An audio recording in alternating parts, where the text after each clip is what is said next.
And good morning, everyone.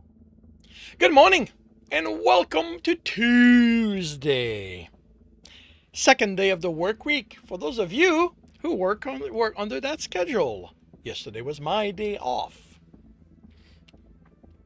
I hope the week has gone well for all of you. I hope you are ready to face all the rest of it. That you are energized. That the weekend was good to you. Yeah, yeah. Yesterday was my holiday. My the only thing that really matters to me, chocolate on special day. Stocked up on my Cadbury mini eggs. If I'm reasonable, it should last me the year. That can be a big ask, me being reasonable around chocolate, but historically speaking, I'm mostly good about it. But we'll see. Um, yeah, that's about it. Played video games, reached a new level in Autonaut, and will that be interesting going forward? I kind of need to redo everything, which amusingly enough has not triggered my usual I've got to restart feeling. It feels like I'm going to be able to just retool the entire map. Yeah. Beyond that, today is Read and Correct morning. For those who are new to this, these are when I read chapters from my books and correct them as I go. If you want to no, wait, that's for once I start recording. Because I'm recording this as I go, I will be ignoring the chat while it is happening, and I'll be catching up to that afterwards. So yeah, I'm gonna get this going now by confirming the microphone is on, turning off desktop audio. I will confirm I'm on the correct screen. I've got the correct image up. I'm starting the recording, and I'll see you all on the other side. Welcome back to another reading and correcting with me, Kindar, the Tiger Writes, and Ty, the Tiger Supervisor. These are where I read a chapter from one of my stories and correct it as I go. If you want to listen to these live, it's every Tuesday morning, 8 a.m. Eastern Time on Twitch and YouTube. And if you are looking to support me, that is on my Patreon. Today we are doing chapter 109 of The Captain's Heart. What do I want to do to that man? Jeremy chuckled at the question. Leo hadn't asked about him as often as he'd expected since he told her about Omar Sawan, but as now, as she had now.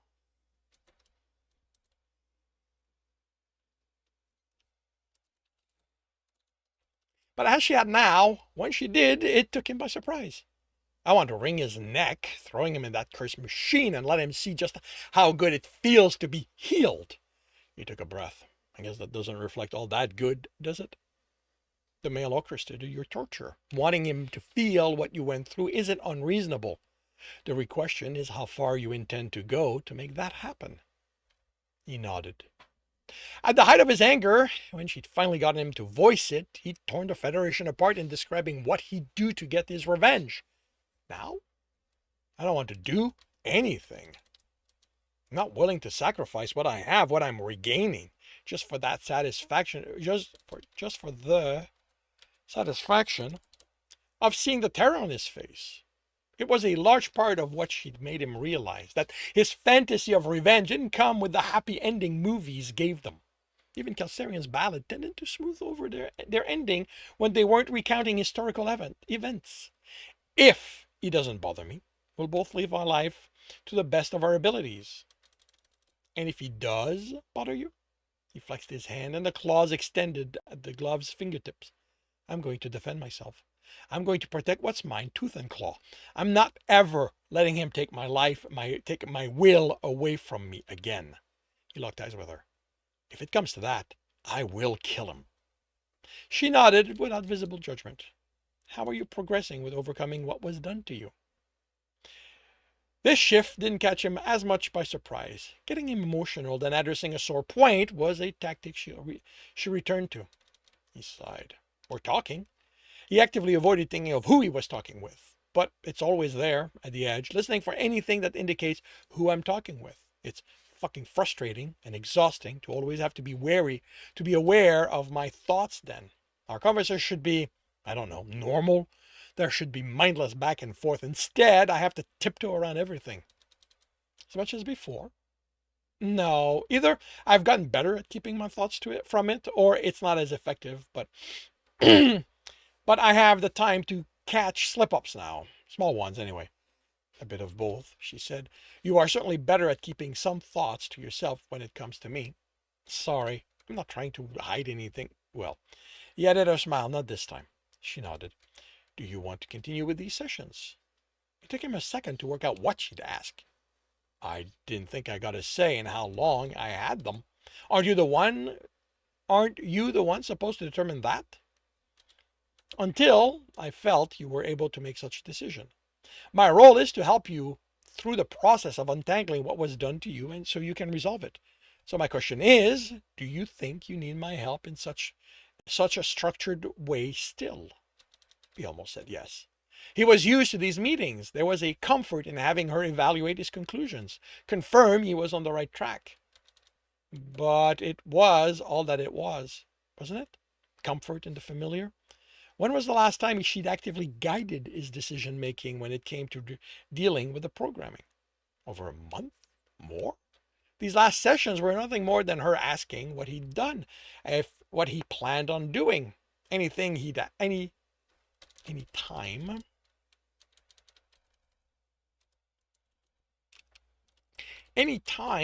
he'd had a problem, he'd had to deal with it on his own, or I'll still be able to call you if I need help, right?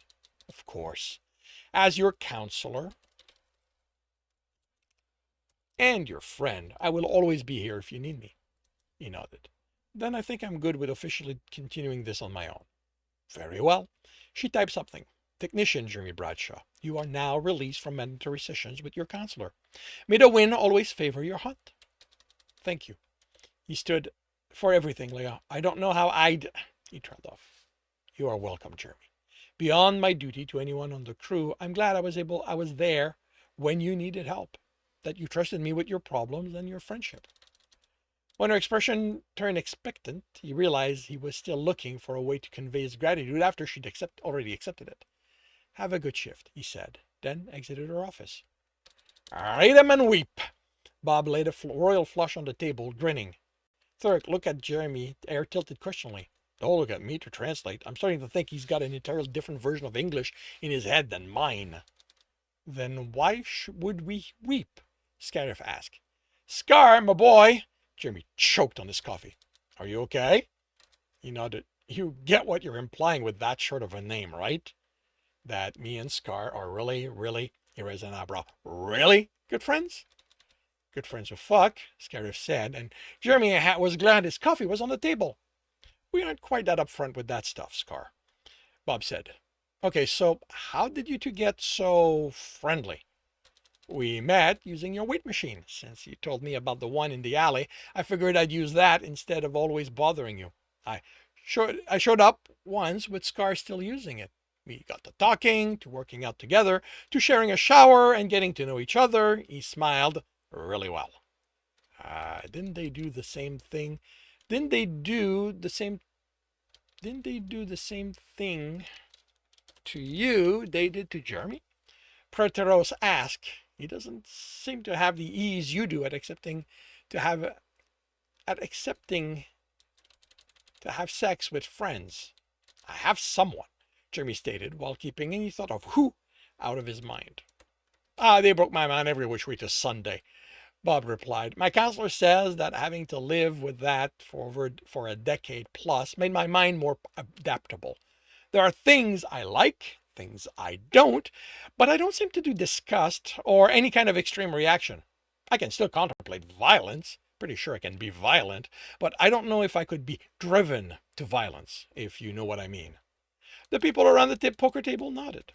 Anyway, you weep because I get all your money. I tap on the table and the amount of the pot transferred to Bob.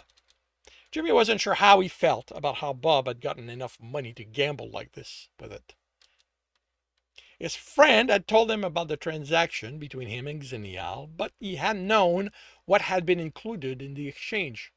Based on the amount, it couldn't be limited to the collection of old movie Bob had reconstructed from the signal of old Earth. Xenial's morals were also sufficiently loose that he'd have no problem dealing with dangerous information. Bob had had a military ship to himself for nearly 20 years. Even without skills, he was bound to have come across data the Earth military didn't want floating around. Well, I hope you don't mind, Bob said, but I think I'm going to head off and... We do, Jeremy said, then smiled. I think we deserve a chance to get some of that money you took from us. Get back some of that money you took from us. Bob looked at them. The stats aren't in your favor of that happening. Xenial Aran is a fickle lover, Tarok said. Take for granted he'll be in your bed and you'll find yourself lonely. Bob sat down. If you think luck's why I keep winning, then you deserve the coming trouncing. What's the ETA for the station? He asked his friend. It's on the system. You know that, right? Jimmy stretched in the bed, which lifted him off the bold bottom. Yeah, but I wouldn't have a reason to talk to you then. He relaxed. His friend chuckled. You don't need a reason. You don't need reasons to call me other than you want to. Oh, I want to. How was your day? Another chuckled. Uneventful. Spent most of it going over files and in meetings with the head of the ship's departments. Plural. And we will be at Ashgaran station in a little over 2 months. How was your day? Boring. Alex been an ass again for some reason and had me crawling through conduits fixing this, fixing that.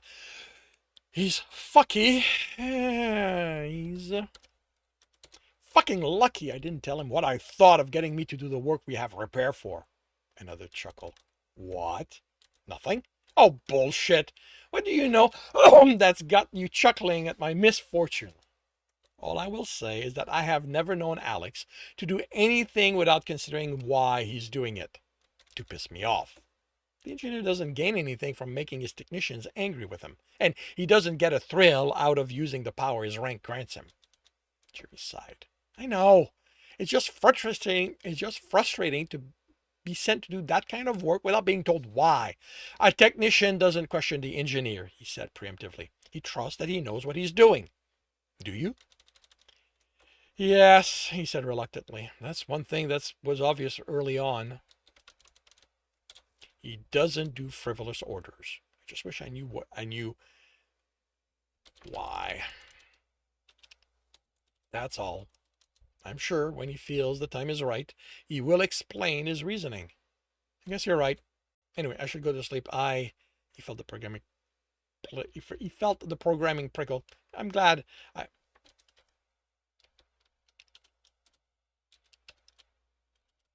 know what? I'm going to remove that. I'm glad I called you. I'm glad you did. Sleep well, Jeremy. What are you looking forward to doing once we're at Ashgaran? He asked Bob. When the reply didn't come, he opened his eye to look at the only other human on the sand. Bob was looking around in appreciation. Jeremy hadn't missed the erection, but ignored it. It's like every time we come here for a swim, you act like you've never seen a naked Kelsarian. Been alone with nothing more but my hand and a limited selection of porn for too many years. I'm going to drink in the sights of so many amazing bodies any chance I get. A xenophile, he accused without vehemence. Bob snorted. I'm not the one who won't sleep with his own kind. I have someone. Yeah, but I don't think you'd... Jeremy was surprised at the lack of reaction from the programming. He hadn't meant to say it. He'd actively avoided thinking of the relationship he was in since it used to trigger a link to who he was in it with, and that was asking for an attack. But it hadn't even prickled. He still didn't think of who he was in relation with. The beach wasn't a place for a freak-out attack. And you're back with us? Bob asked. Yeah, sorry, just made a realization that if you were single, you'd take me to bed? I don't know. Because of how they made sure I'd never look at men that way, I don't have a frame of reference for how I might feel about them sexually. I know I've drawn naked guys in my teens, kind of how I ended up with at the doctor and got my head screwed up with the first time, but I don't remember how I felt about that. Well, just remember that I'm only here for a limited amount of time. After that, you'll have missed your chance. And just to prove I was paying attention, once we reach Ashgoron, I have no idea what I'm going to do. I'm taking things one day at a time. He stood. And now I'm going back in the water. I have no idea how you can stand this heat. Jeremy watched Bob vanish into the water, thinking over what he'd said. He didn't remember how he felt about the drawings. That's plural. But once he was back in his quarter, he could test if human men did anything to him. They'd been so set on targeting one person, the programming didn't trigger if he thought of men in general, even naked ones. He simply hadn't felt a need to do so before. And now it wasn't so much need and more curiosity. I'm sorry, his friend said. You did what? You object? No, of course not. I'm just surprised. You never mentioned an interest in them. I didn't know I had one. And now that you know, doesn't change the fact that I'm with someone. True. So yeah, turns out human men turn me on too. That's good to know. Jimmy chuckled. How was your day?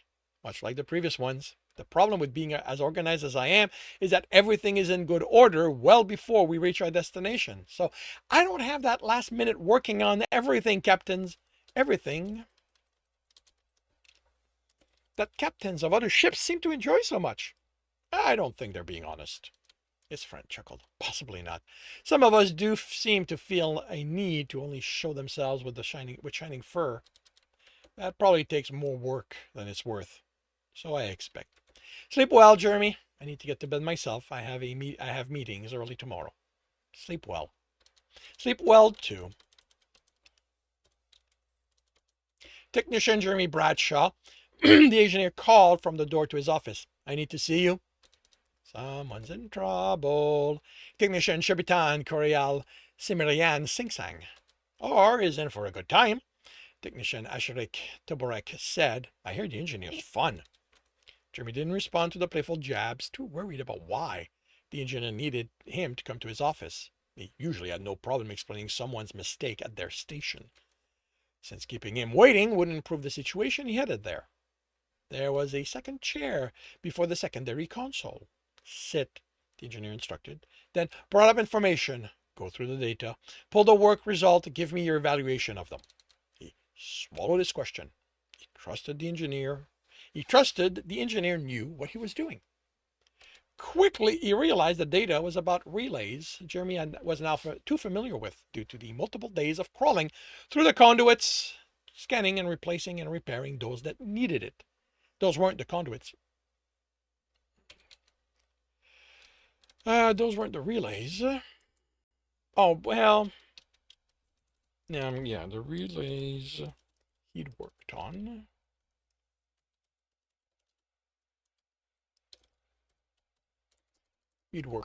So the engineer wasn't asking him to evaluate his own work. He wasn't that cruel. Then he quickly noticed a pattern in the work being done. He smiled. You son of a bitch. He would never have noticed the discrepancy if not for the hours spent doing the work himself. And that concludes chapter 109 of The Captain's Heart. If you are enjoying this, please leave a like. If you want to know when the next chapter will be up, subscribe and hit the bell. If you want to read this story, it is available on Ream Story. And if you are looking to listen to these live. I don't know where my mind went there. It's every Tuesday morning, 8 a.m. Eastern Time on Twitch and YouTube. Links are in the notes. And with that, I shall wish you a good day. And I just realized this should have been the last chapter this morning of this book of this blog this morning.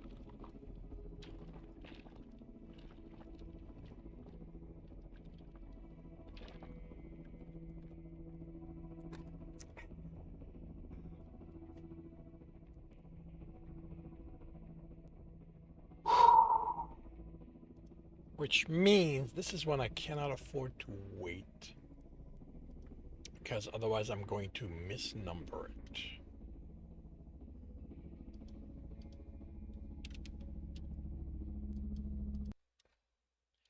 Welcome back.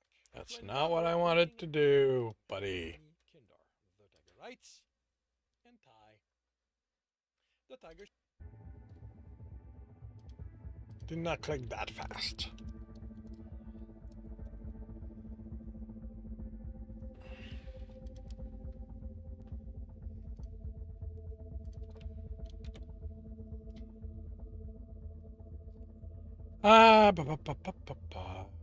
Alrighty.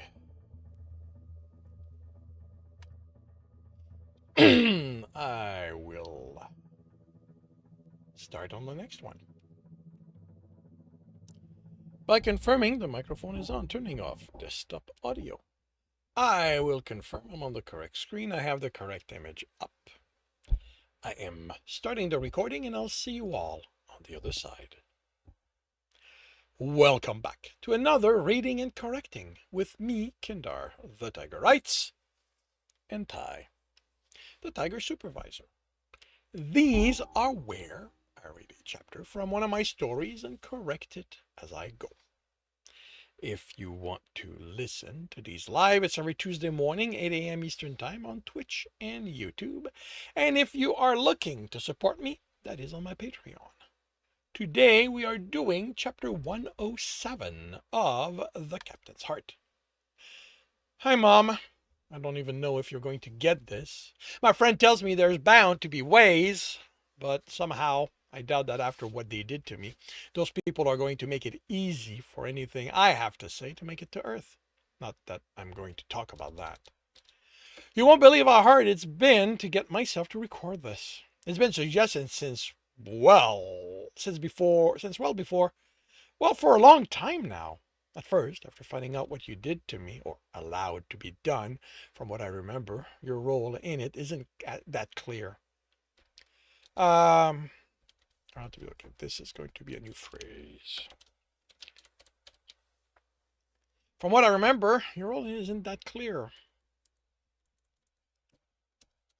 I was too angry. Then I was too busy dealing with life here, and then, well, now I won't say that I'm angry still, more confused. I mean, why, Mom? What was so fucking difficult to accept about me not being like other guys? Why did finding a few drawings of me in Kelsarian send you up the wall and calling a doctor? Because the government told you to? Are we so fucking mindless? We do everything they say.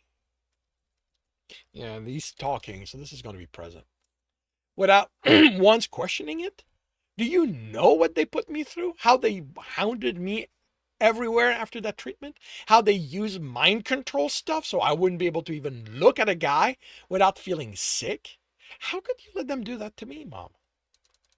He paused the recording to give himself time to calm down. Yeah, I didn't intend it on losing his temper. And considered removing that, but maybe if she saw how it still affected him on some level, he didn't know what he expected from her. It wasn't like she had any teenagers left to treat better, and his siblings would have already figured out how to raise their own kids, almost certainly following the government's guidelines perfectly. Fuck. He'd almost certainly be in the same position if he'd stayed on Earth after university. I don't think that's capitalized. So many people, so much pressure to do as expected. Maybe that was the real reason he'd accepted the position on Einstein. No parent asking on a weekly basis when he'd give them grandkids. No coworkers always asking who he'd bring to the company party. Well, not as many of them, anyway. although the questions now took on a new slant with how close Dr. Omar Sawan stayed to him. He was he what? Okay, that's what he was pretty sure he'd realized about him. Maybe that had played a part in leaving. One added to the utter inexplicable misery he'd felt. He started the recording again. Sorry about that. I'm not recording this to lay blame for something that happened decades ago and for which you couldn't know the consequences of. This is to tell you that I'm good. Well, that I'm doing well in spite of everything that's been done to me. I'm not perfect, but I'm confident I'm heading there. I don't know what they told you about me, if they told you anything. I found someone. I'm working through the problems that caused. I have friends, a job and friends. The work's not what I prefer. I'm way overqualified for it, if I'm being honest. But Kilserians think differently about that stuff, and that means there can only be one engineer on a ship like this, and I'm not it. I was for a bit.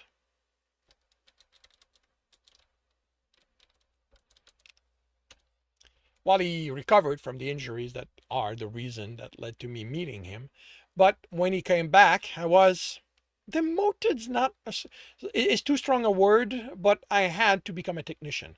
It was something of a learning curve. Not taking action was the hardest part to really learn. Kelserians are strong on rank and their being and order to things. Chief among them, not inconveniencing the civilians on the ship. Hunters can suffer, but civilians shouldn't have to. Like I said, Kelserians think differently. There's still a certain level of challenge. Regularly, he'll give me a job and not tell me anything about it beyond fix it. And I'll have to work it out on my own. One time, the longest thing to work out was what was actually wrong. And yes, I could probably have gone to him and asked, but I also trusted that he wouldn't give me the work he didn't think I could do. And I didn't want to prove him wrong. My friends are from quite a few places on the ship. A couple of co-workers, as you'd expect, although one of them is also a hunter, which makes him part of their military, although it's not quite that. Rank is important to them, and that means that who they report to matters, and hunters don't report to the military directly. They report to a different power, which I don't know if I could explain within this recording. He chuckled.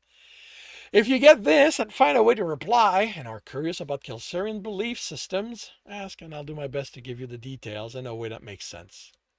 I have other friends among the hunters. A civilian mechanic, even a psychologist, has become enough of a friend that she lets me use a shorter form of her name. It's a Kelserian thing, Mom. Something else you can probably ask if you reply, if you're interested. During my isolation after what happened, I taught myself to cook. The printed food's good, but Kelserians don't do complex meals the way we do. Something else you can't ask about. I got bread down pretty good. Ground meat is more about making the tool. Kelserians don't ground theirs. With that, I managed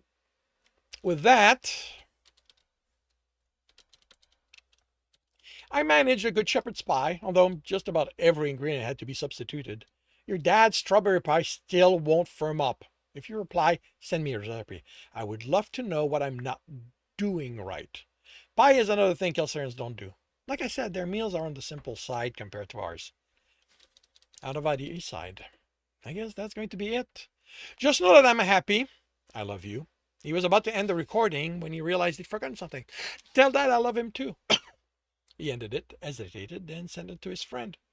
Checked the time. He still had some before he needed to be ready for his shift. So he headed to his drafting table to work on personal projects. Jeremy had just taken the loaf of bread out of his oven on returning from work when the door buzzed. Calling up the image, he froze at the human on the other side of his door. The programming wasn't jumping around at a prospective rescue, but he still wasn't sure he wanted to be around him. He hadn't been around any humans since this torture. He was older than Jeremy expected, the neat beard and short brown hair streaked with gray. He looked a bit pale, but he realized that on a crashed ship there wasn't much chance to get sunlight. He banged on the door, and Jeremy startled. Look, he said, and for it to make it through the door, he had to be yelling. I've been told you might not want to be around me after what's been done to you, and I get it. Sure, not sure I'd want anyone reminding me of them either, but I'm in a pickle. Turns out my beer's poisonous to the people on the ship, and it was either drink it pronto or that captain of theirs would space my kegs. Since I'd rather not kill myself of alcohol poisoning after that stuff gave me reason to live, I thought you... Jeremy opened the door. Where did you get beer out here? Made it. The man offered his hand. Bob. Jeremy considered it, then shook it. Technician Jeremy Bradshaw. And to his eyebrow he added, being of the same species doesn't make us friends enough for anything shorter. More curious that you do that, period. But hey, you do you, you know. You have an odd way of speaking, Bob. Jeremy motioned the man in. That'll happen when you spend so long alone with only ancient Earth recordings speaking to you. Something smells good. The man licked his lip. Is that bread? Do they actually have bread on this ship and no one told me? I would kill for the taste of bread. It's mine. Cassarians don't do leavened dough. Can I have some? He produced the data chip. This was going to be my other bribe if the beer didn't let me in, but I'll offer it in exchange for some of that. I'll offer it in exchange for some of that bread. It's a bunch of prints of human meals. Jeremy laughed. What? There was nothing about printed bread in it? The data was corrupted in the crash. All desserts and breads are gone. Still lots of good stuff, though. When's the last time you had chicken pot pie? Okay, that's worth it for bread. And being able... Yeah, another one again. And being able to print something would make it easier to recreate. Variety beyond his steaks. Oh, that's the mistake. There we go. Steaks. And attempts at dessert would be nice. And is there butter in there? Yep. Jeremy hurried to add the recipe to the printer, and then they enjoyed hot bread with freshly printed butter, along with the beer. And Dad, Bob snickered. That lizard eyes went wide. I kid you not, 3 times as wide as he looked at the business end of my SXX EX6 862 before I blasted him between the eyes. You fought against Terhunians? Jeremy asked. Yep. Bob frowns. Pretty sure I did. He shrugged. They screwed up my mind pretty badly, at least twice, maybe more. Made a mess of things in there, but I'm pretty sure that one's real. He raised his shirt and showed him 3 parallel scars. One of them gave me those. They didn't heal them fully? That gave Bob pause. I guess not. Maybe I told them not to? I do like them. Jeremy chuckled. I would not want a new reminder of any fight I'd get into. Fuck. I had my burns healed completely after I pulled the antimatter containment from the reactor. You're shitting me. Why'd you go and do that? They have experts to handle those. And you are looking at him. He grinned. You said you're a tech. Here, on Einstein, I was one of 2 antimatter engineers. If you don't count Dr. Manuel, but by the time I came on, she did mostly administrative stuff. And they made you a tech here? Already have an engineer, can't have 2. It was be a tech or just stay at home. He was surprised that even drunk, he managed to stop that thought before the programming caught on. Or maybe that was also drunk. The snicker turned into a full-on laughter, and Bob just stared at him. I'm okay, Jeremy said once he could breathe. I'll take your word for it, Bob replied flatly and took another long swallow. Jeremy eyed his empty glass. 2 kegs on the counter, one of which wasn't open yet, and wasn't sure. And he wasn't sure if he should have more. Bob stood, then wobbled. Got to use the can.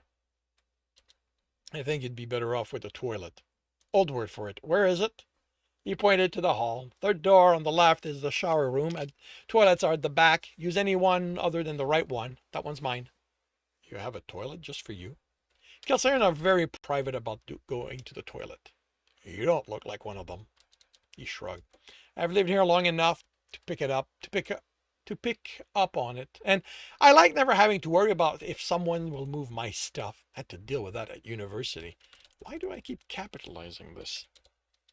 I do not ever want to deal with it again. So if you use mine, I better not be able to tell, or I'll think of a way to make you pay. You have my word, I won't.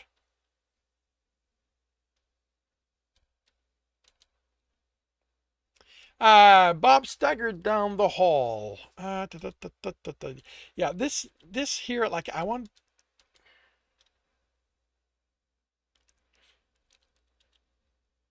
like I would like to establish that he's actually made it to the bathroom before coming across the weight machine.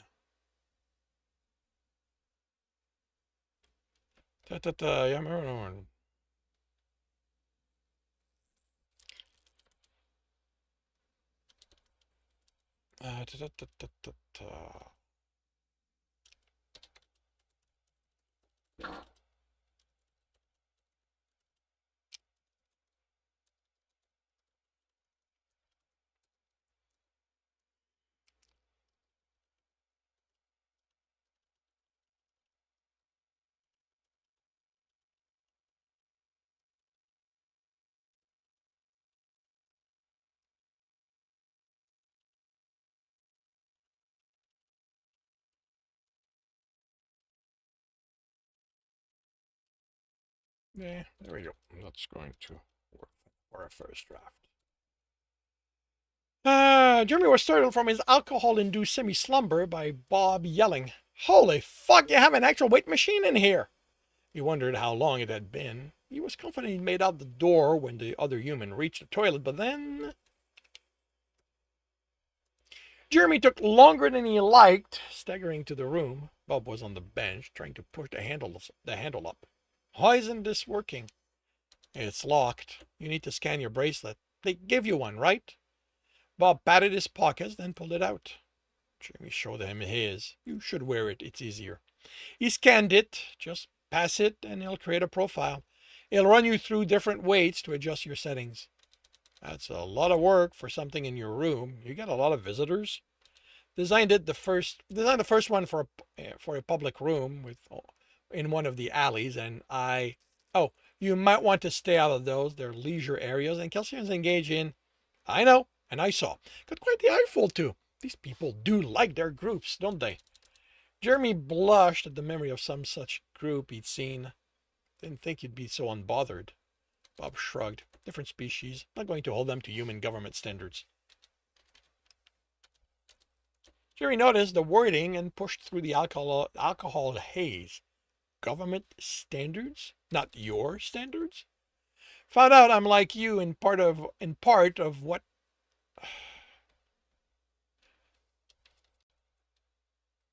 like you. Found out I'm like you as part of what led to having to get rid of my beer. Well, confirmed it. I had suspicions before. I started looking at Lenny in, well, not government approved way, but he killed himself before I really knew how I felt. After that, along for way too long, the mind goes its own ways. The government really wouldn't approve of how I went about getting my pleasure. Here, three of them made their interest in me really clear. They got sick before things got very far, but it was far enough for me to know I wanted it, with both genders. And did you? Sorry, don't kiss and tell. Jeremy chuckled. That kind of makes you the exception on this ship. It feels at times the Kelsarians I know are not shy about talking about the sex they've had. How about you? You have, right, probably not something you want to talk about after what you went through. He focused on his breathing, even if he couldn't manage to visualize the containment chamber. It seemed to be enough. There was a muddled attempt by the programming to start a panic spiral, but there was no strength behind it. I'm good. I'm good, he told the other man. But yes, I'm not thinking about that right now. And that concludes chapter 107 of The Captain's Heart. If you are enjoying this, please leave a like. If you want to know when the next chapter will be up, subscribe and hit the bell. If you want to read this story, it's available on Ream Story. And if you want to listen to these live, it's every Tuesday morning, 8 a.m. Eastern Time on Twitch and YouTube. Links are in the notes, and with that, I shall wish you a good day.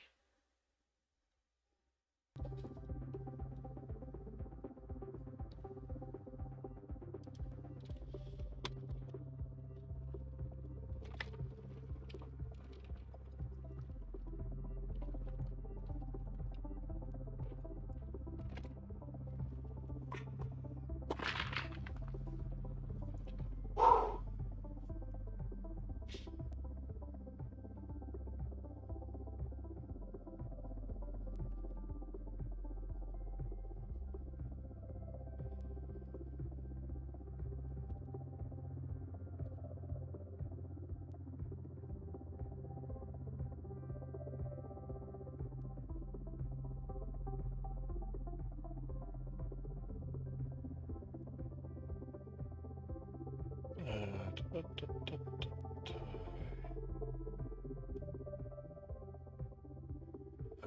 should not be. Oh, right.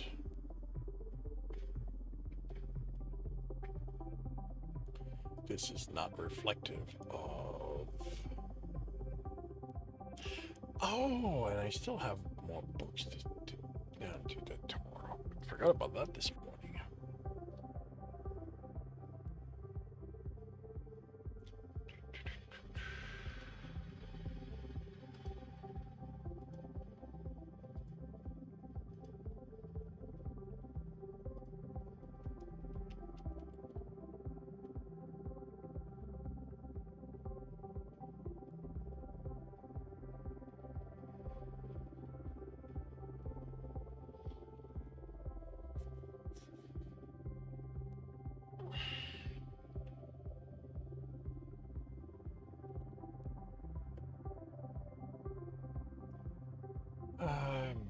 Eighth.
It's all done.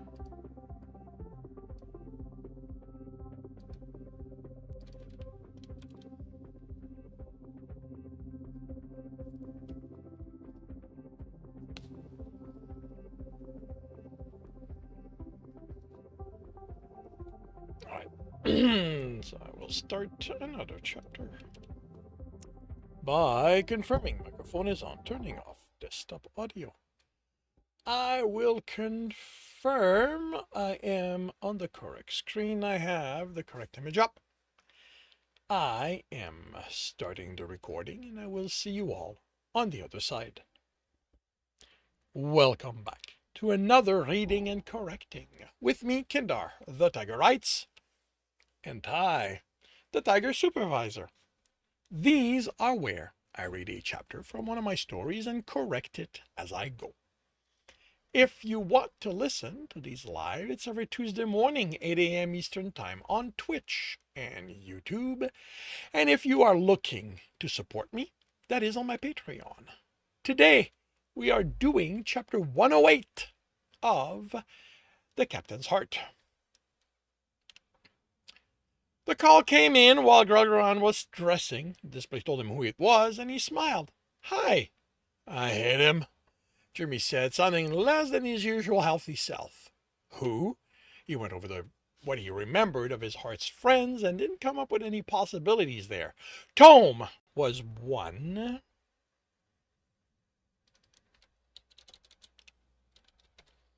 But while he'd been noticed stalking Jeremy by a few hunters, he hadn't approached him, so probably not him. There was always the possibility he'd run afoul of a civilian, but Jeremy could take care of himself against someone who only exercised instead of trained. Bob. The shortness of the name threw him off for a second. Jeremy wasn't that friendly with anyone. Then he realized who he meant. "It's my understanding he's been to your apartment a few times. I don't expect you to allow that if you really meant it." "You only say that because you didn't get so drunk last night that this morning you have the kind of hangover that has me thinking murder is justified." Murder is never justified. He doubted Jeremy was serious, but he had to keep in mind what had been done to him. As far as he was aware, he hadn't caused any outburst in months, but he had no way to know how surreptitious it could be. Can you even get drunk? I think the only someone who can't get drunk would say that. You know very well we have strong alcohols. So yes, Kelsarians can get drunk. It still doesn't justify murder. He decided to humor his heart. You need to arrange a situation so he attacks you first, then you claim self-defense. Too much trouble. I guess he gets to live, but fuck am I glad there's no beer left. Tell me he can't make more. The hop was confiscated and stored. It will be returned to him only once we've reached our destination, although the health representative there may need to talk to him about it. At the very least, they'll want to test it and other ingredients for toxic effects on other species. Not sure how much Earther products have been tested at this point. Can't they just take it away to be sure? Seems safer that way. The Federation doesn't like to overextend its power. Something of his would have to be dangerous to most species for them to confiscate it. Otherwise, they'll just warn him which species it puts at risk, and it will be on him to ensure they aren't exposed, and he'll be the one called to adjudication if someone ends up hurt because of it. What if he sells it to someone else and they get someone sick? Then it's on him to document the exchange and that he passed along the warning. And even then, he'll be the first called, and he'll have to bring the other person in. For someone who doesn't like dealing with adjudication, you seem to know a decent amount about it. Gagaron sighed, remembered the courses he'd had to take when the ship was offered to him. As the captain of a ship crossing territories, I have to be aware of the laws governing movements of products. It's part of my responsibility that nothing banned or restricted is allowed to leave the Bane, and with the quartermaster, I've had to refresh my memories of it nearly every station we stopped at. Isn't he all really that bad? He makes his namesake proud, which means annoying mine. Zanili, Iran, and Groggeron are antagonistic more often than allies in the ballads. Order and chance do not coexist well. You think it happens just because he's named after him, or does he get off on annoying you? He gets off on it. He replied without hesitation and smiled at Jeremy's chuckle. But, if I'm being honest, I think you have been an influence on him. He hasn't done anything too annoying since becoming your friend. And I'll make sure not to tell him that. He'd feel obligated to work harder at it. I expect he would. I should get myself to medical and get detoxed, his heart said. Alex will not be amused if I'm still affected by this hangover by the time my shift starts. No, Alex will not. I hope your day goes well. Yours too. He wanted to say more, tell him how much he missed him, but he didn't want to trigger an attack. They were talking, and that was progress. In time, they would be able to meet. He found Bob the soldier using Jeremy's weight machine. Captain, the Earther greeted him. How are you adjusting? The short name still just wouldn't pass his lip.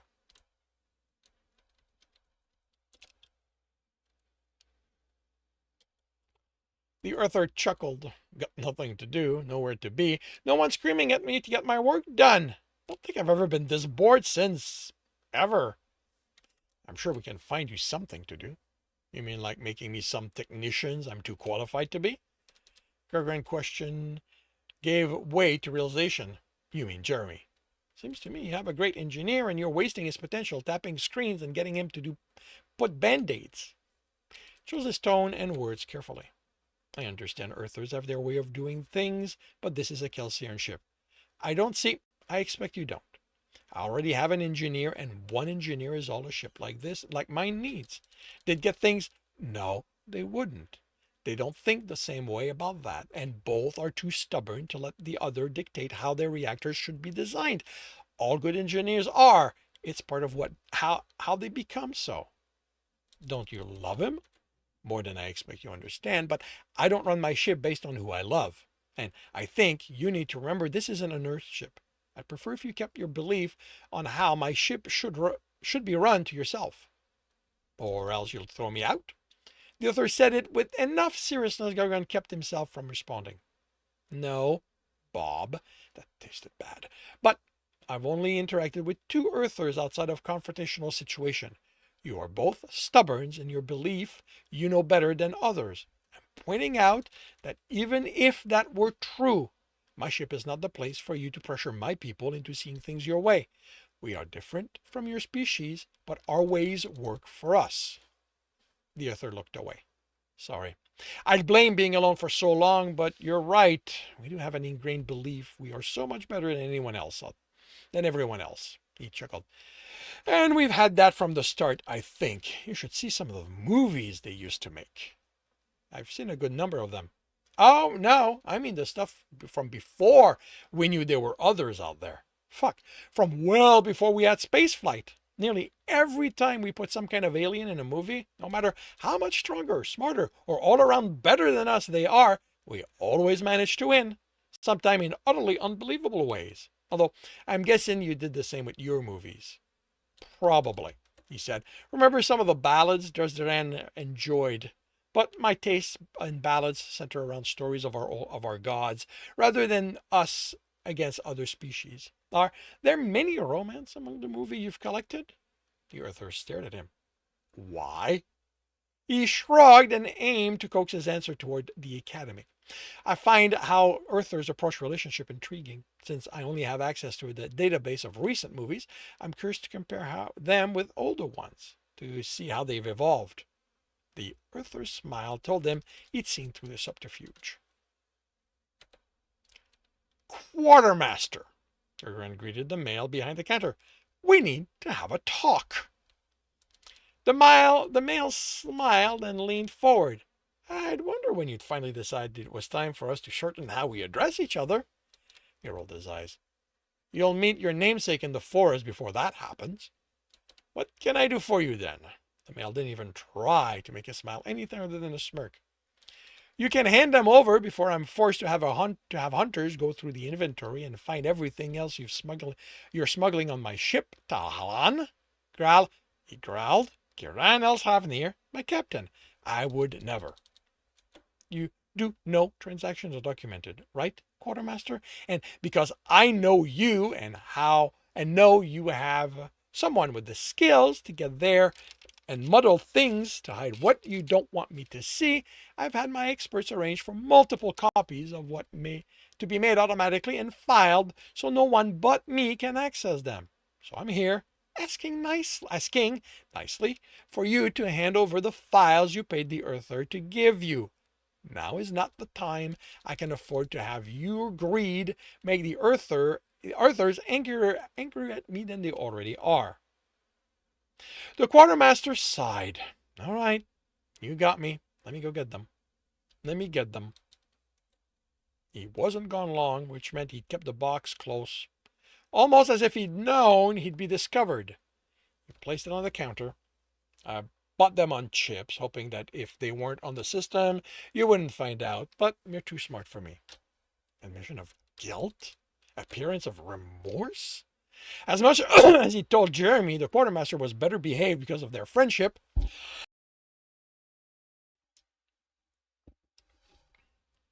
this was too far-fetched.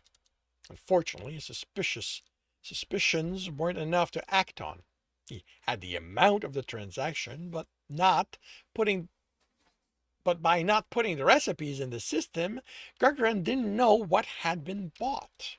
He'd done his part, and the quartermaster hadn't made his life needlessly complicated playing his. This could be considered a win, but there was still a potential danger. Don't let anyone trace what you'll sell back to my ship, quartermaster. The Earthers will use whatever you can to hurt me. You realize they could apply pressure. They'll use anything they catch you doing to hurt Jeremy. And he saw something he'd never seen before. The quartermaster swallowed in worry. And that concludes chapter 108 of The Captain's Heart. If you are enjoying this, please leave a like. If you want to know when the next chapter will be up, subscribe and hit the bell. If you want to read this story, it is available on the Ream Story. And if you want to listen to these live, it's every Tuesday morning, 8 a.m. Eastern Time on Twitch and YouTube. Links are in the notes, and with that, I shall wish you a good day. Alrighty.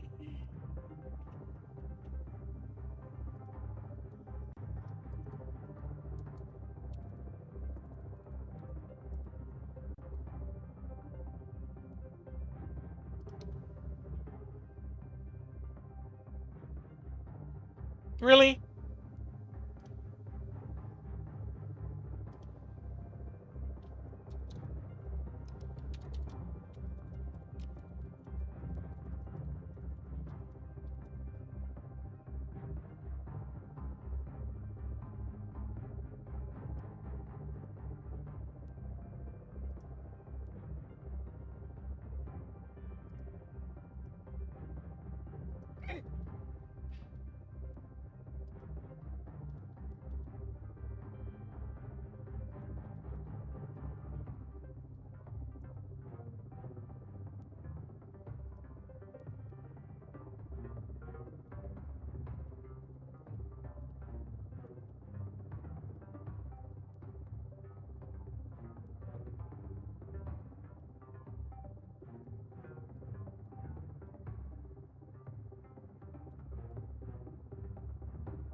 Hey, cool imp. Welcome to the stream. How are you doing today? Is it? Okay, cool. Thank you.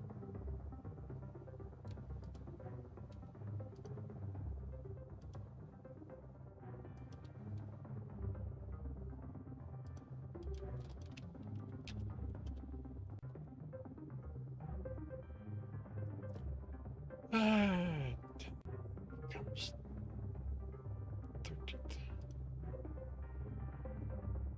You'd like a literary agent? Oh, you and a great many people. Well, a great many writers.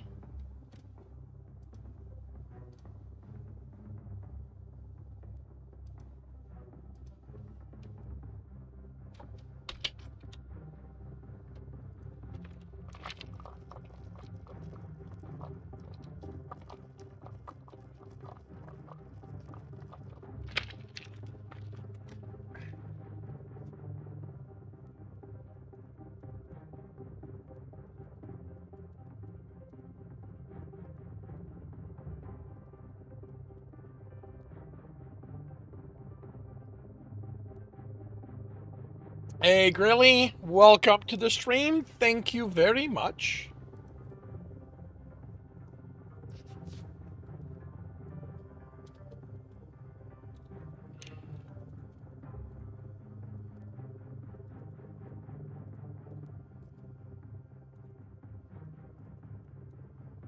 Oh, thank you very much for the cheers.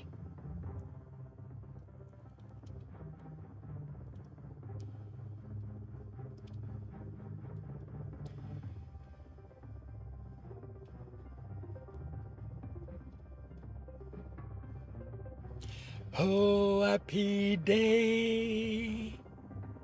Oh, happy day. And that's about all I know about it. Really? Why did you not post? Why did you not like?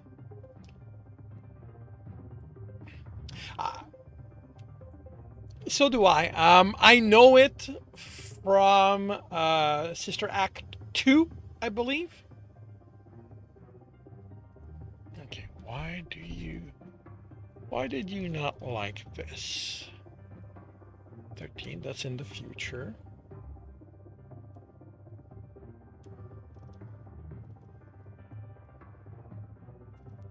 I mean, I know it exists outside of that, but that's where I heard it, and that's the harmonization of it that I like. Page 245 out of 285 for the rewrite project. Congratulations! All right. Do you have anything in here? No. Okay. I guess I'm gonna have to do you manually.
And what are you up to today, Grayley? How about you, Cool Imp? What are you up to?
Gonna do a few more pages, then Power Wash Simulator, and maybe some GTA. Very cool. Have fun.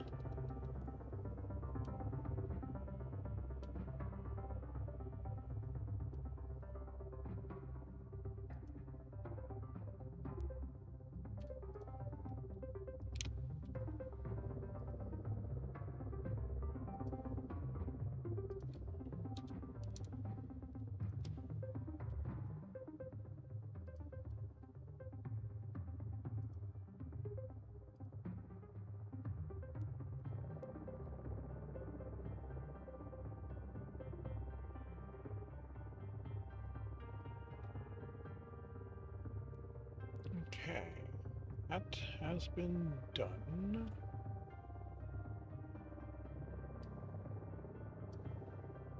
And now I can finalize this one.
Right, because I didn't write on Monday.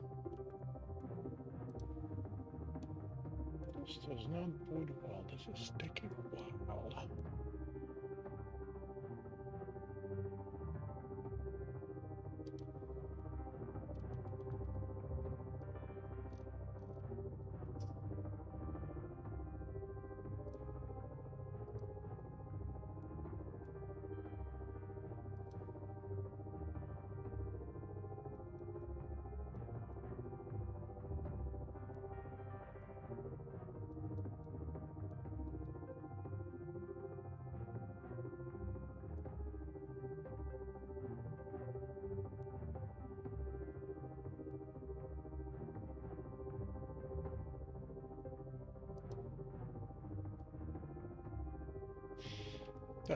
making me realize I forgot to throw something here.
I'm gonna try something.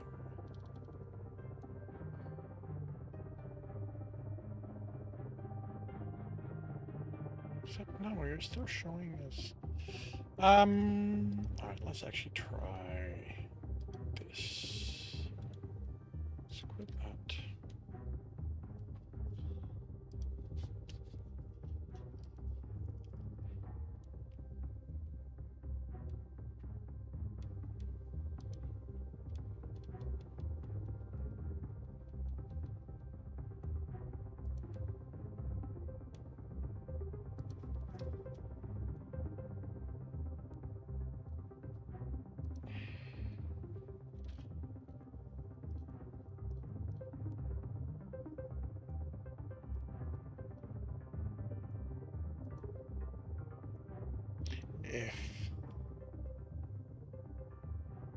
If you still have a problem, I'll reduce you that because you're exactly at the right number. Maybe that's the problem.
Okay.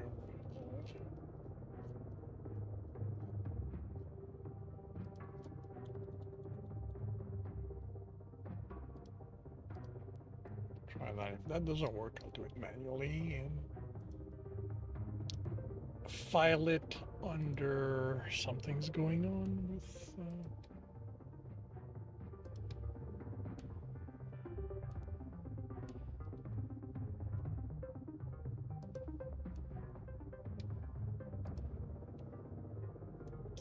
With Posty Burp today. Because I can't think of other things to try.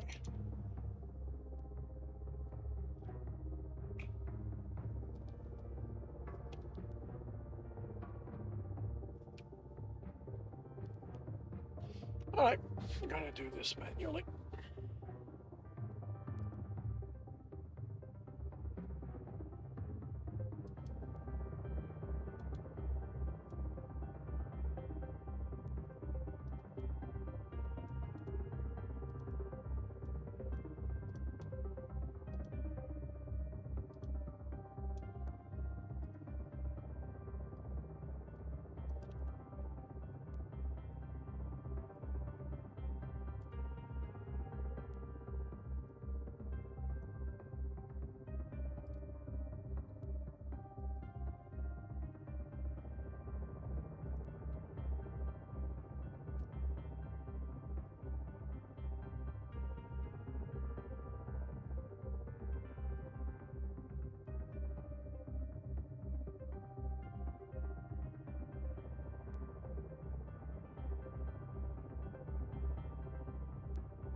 Oh, wait.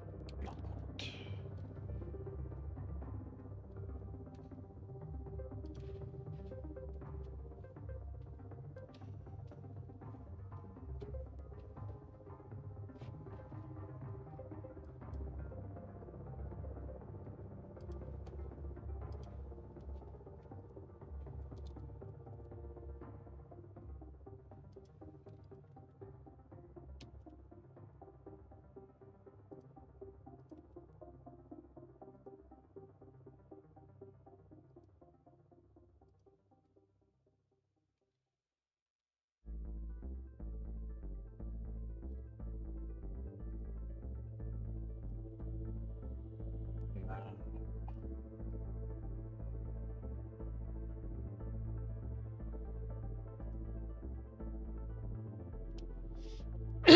Now I am done this chapter.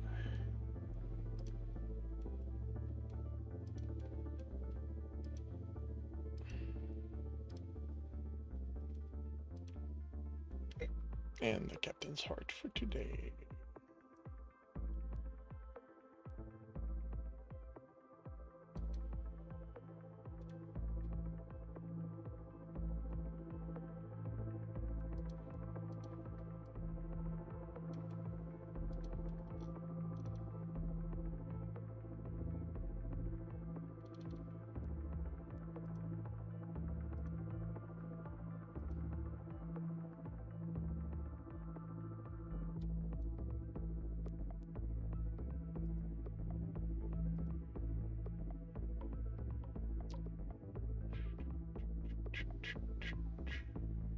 Alrighty.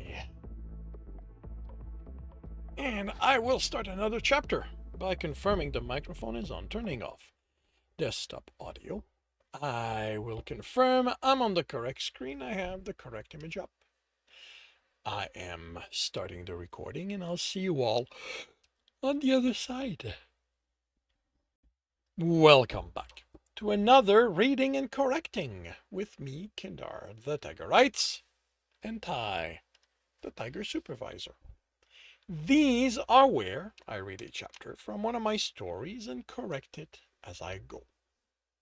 If you want to listen to these live, it's every Tuesday morning, 8 a.m. Eastern Time on Twitch and YouTube. And if you are looking to support me, that is on my Patreon. Today we are doing chapter 61 of Stepping Wild.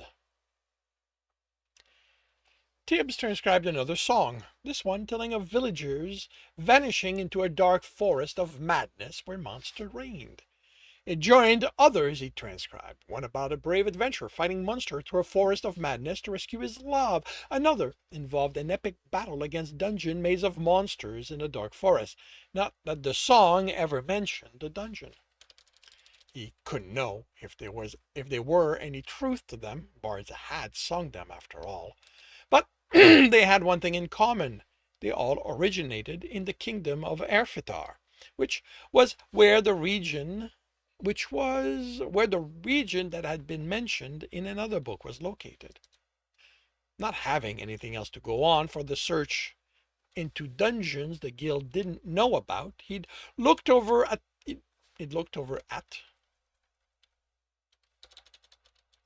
tomes of census, hoping something in those records would hint at where he might find one. He had no idea why scholars went around asking for birth and death and how the people had died, but for as long as he'd been reading in libraries, he'd been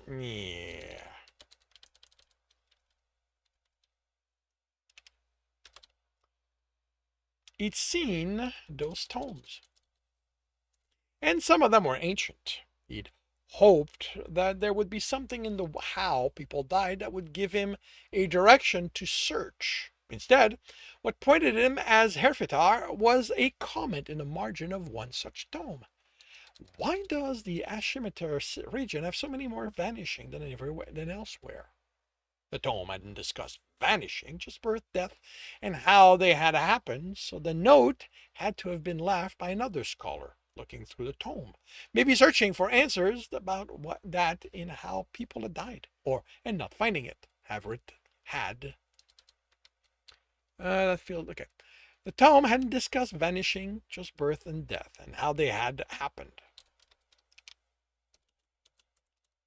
So the note had to have been left by another scholar looking through the tome, maybe searching for answers about how people had died and not finding it,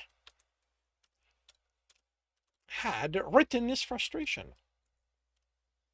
Looking into the region gave him the kingdom and almost immediately a song for the love of danger. He'd looked it over and dismissed it as another example of bards making up whatever they wanted. He dismissed the second one for much the same reason when he came across it in a book a caravan master had written on the kingdom's roads. When he found a third one, this one in a herbalist's short work on the plants of Ashimeter and their use in maintaining the body's essence, something nagged at him. The fourth was in a report from a guard and aside recounting a stop at a tavern at the side at the side at the side at the side a tavern at the side of a tavern beside a forest. By then, Tibbs had a sense of the kingdom and was confident that forest was within Ashimeter, and the untitled song recounting a hunt that took great that a hunt that woke a great beast in the dark forest. And he realized each song had been about or taken place within a forest. Then he hunted down the bard who had written them. No longer the arduous task. He'd envisioned such search to be when he was younger. Scholars loved collecting songs, then talking about what they meant if they spoke the truth instead of flight of fancies. His first surprise had been that in spite of the similarities, the three songs he was able to find the original singer for hadn't been sung by the same person. 3, possibly 4 bards had sung about events taking place in the same area and using similar descriptive. The forest was dark or maddening or oppressive. The creature was large or massive or lumbering. The hero of the song never emerged intact. Bards made up their song, but if many of them as best as he could find, different times included similar details about a location in the same region, could their inspiration have been the same event or multiple events following similar patterns? A tome about the kingdom had included maps of varying region, including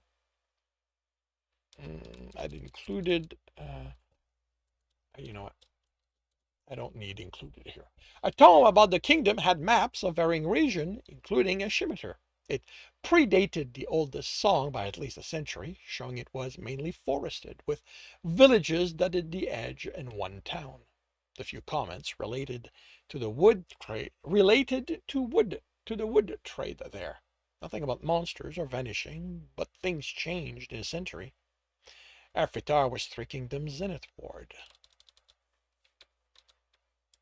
Only a few days away from that house.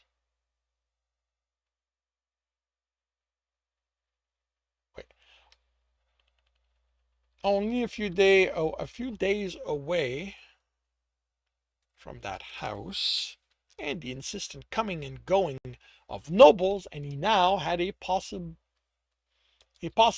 months away instead of years.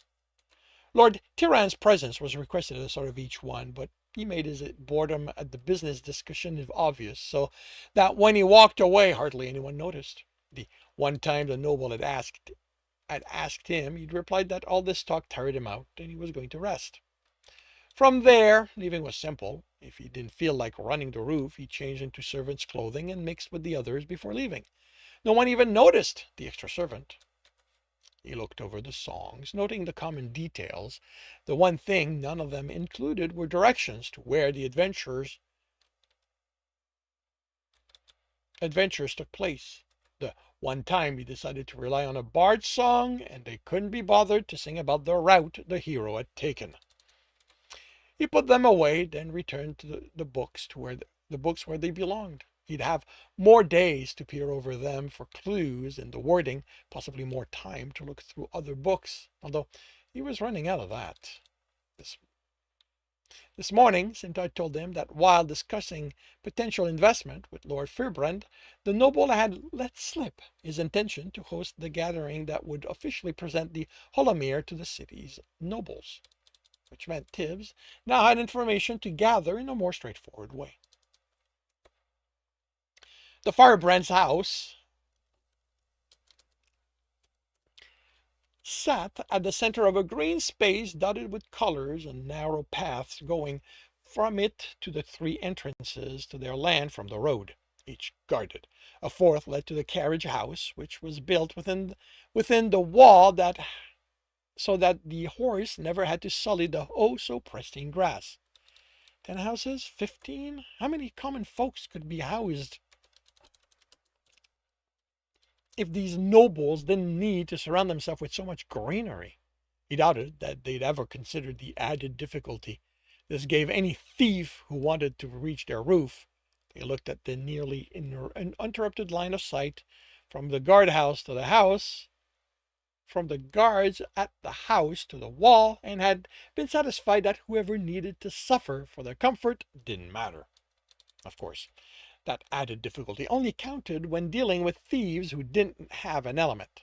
The proper application of essence tended to simplify nearly everything. He channeled air and sent Disk ahead of him. A series of leaps, and he was on the roof.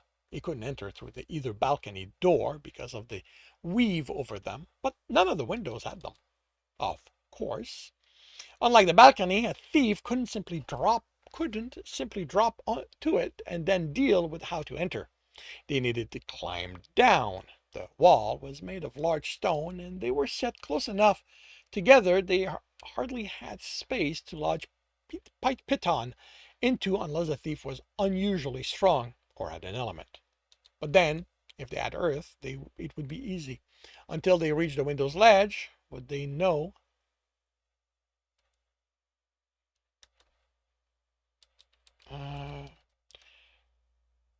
But, let's put that here. But then if they had earth, it would be easy until they reached the window's ledge.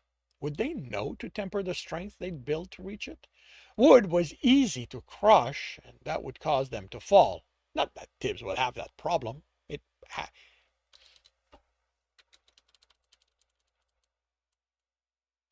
It was wood. He'd be able to tell exactly how hard to hold on to keep it from breaking. Abyss, if he wanted to make it easy on him, he could make a disc out of air and lower himself to the window and make a ladder out of ice or metal or wood or stone. He had so many options when it came to easy that it had grown boring. There were times when he needed to use the easy way. Tonight wasn't such a time. He was a runner. He enjoyed the challenge.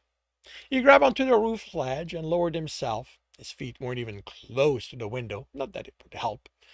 What he needed was to grab the sill under the window, and he'd only do that by climbing down. He fought the urge to channel stone as he placed his fingers into a gap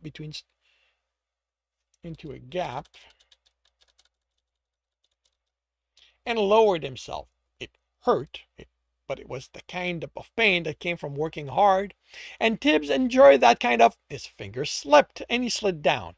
He seized the window sill and channeled wool just before passing it, and grabbed it. And it held him. He chuckled, ignoring the pain in his shoulder. That's good, he told the wood, petting it. It was good indeed. Strong and resilient. It was a shame it had been cut down so some noble could make a windowsill out of it. It should have been allowed to continue growing, reach for the sun, spread its branches. It could still do that, he realized. He could help it grow again, return it to the magnificent being it had once been. They shook wood, its lingering influence out. He'd have to make time to practice again. He'd expected to be better at ignoring it. The bedroom was empty. It was early for nobles. The metal shim slipped between the window and the frame and pushed the latch. Then he entered. An etching of Purity took care of his shoulder, then papers and charcoal in hand, he set about mapping the house for his team. Jelly motioned to the papers Tibbs arranged on the table to recreate the floor plan of the house. Explain why you didn't just take their money if you were already there. Because I couldn't take all of it. He looked at the fighter. Even you'll have trouble carrying carrying it all. Which is why we're dividing it among us, Uzuma said, and Tibbs was surprised at the lack of accusation in the tone. It seemed he'd been wrong. The archer had gotten over his suspicions of him. Did you get the bags? Sinta asked. From the stone seller, Uzuma replied. The ones they put on a horse. The one they put on horses. I tested the leather and the seams, Charlie added. We can fill them with until the leather stretches and they will hold. There's a motion to the paper. The Firebrand's house has 5 floors and a cellar, which hides the safe. If there are guards by the entrance, Uzuma said, they won't be able to leave their post, even if the house is burning down around them. That comment was good for a few laughs, Charlie said, from everyone else there. He tapped the outside doors. They have 2 at each one, and if they need to carry a message to the lord or lady, only one of them can go. Same with the guards at the gates and carriage house. There will be 2 other guards somewhere in the yard. We can't pay them to ignore what we'll be doing. The Firebrand are harsh masters, but they understand the power of money. That's okay. Sinta said, I will be led to the cellar by the lord of the house himself. And of course, I would never go somewhere with only a man I can't really trust yet. Without at least one of my guards, she smiled. After all, who would protect me from whatever his intentions are? Tibbs tapped the room on the 3rd floor. The lady's office is Fleetfinger's target. Once Sinta has been convinced by the lord she needs to see his cellar, I'll excuse myself. I've done it enough during those abyss meetings of yours that no one will question it. I've already hidden his costume, and I'm used to changing in a hurry. Charlie, you won't be able to miss the noise I'll make, even down there. You need to subdue the lord and his guard without anyone outside the room noticing. Uzuma, when he gives a signal, you need to clear the way to the exit. Avoid killing if you can, but you need to make your escape the priority. Sinta, how about this household? As soon as Jarl loses sight of us, he'll dismiss the servant with added pay. The theater folk will empty the house. By the time anyone's able to check, there will be nothing left in it. And as they look into everything we've claimed, Tibbs added, all they'll find is that none of it was real. Isn't this putting the servants in danger? Uzuma asked. Nobles tend to lash out when angry. How are they going to find any of them? Charlie replied. It's not like nobles ask for name when it comes to the servants. And none of them are remarkable, Sinta added. As far as they're concerned, it was honest employment. Of those in the house, Gerald is the only one who knows more, but as soon as the last of the servants have left, he'll be nothing more than another actor at a scorned theater. 5 days, he looked at his team. In 5 days, you'll have more coins than you'll ever dream of having, and we will have ruined one of the highest nobles in the city. And that concludes chapter 61 of Stepping Wild. If you are enjoying this, please leave a like. If you want to know when the next chapter will be up, subscribe and hit the bell. If you want to read this story, it's up for free on Royal Road. If you want to read ahead of that and support me in the process, that is on Ream Story. And if you are looking to listen to these live, it's every Tuesday morning, 8 a.m. Eastern Time on Twitch and YouTube. Links are in the notes, and with that, I shall wish you a good day.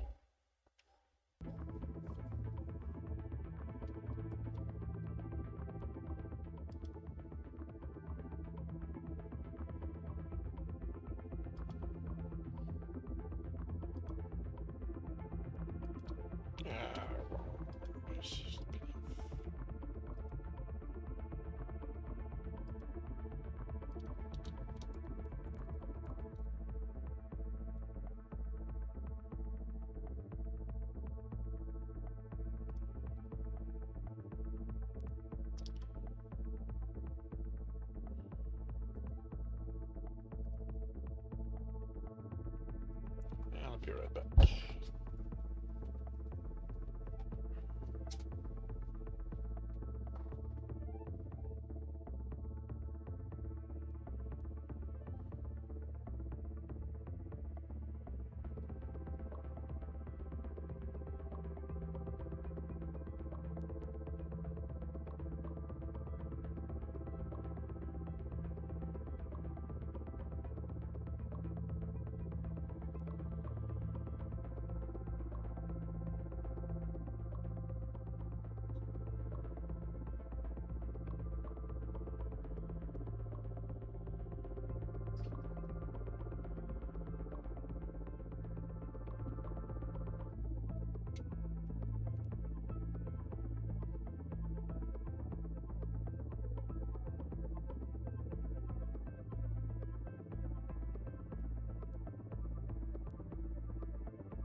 Hey, Akla. Thank you very much.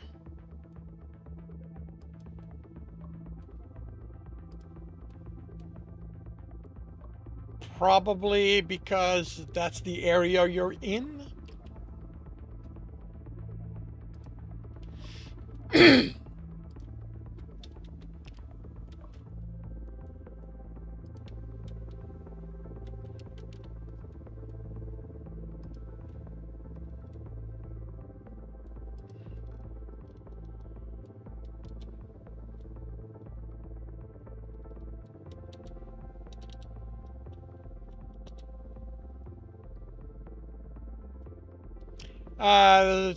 But it's only a preferential day if by any chance you don't speak.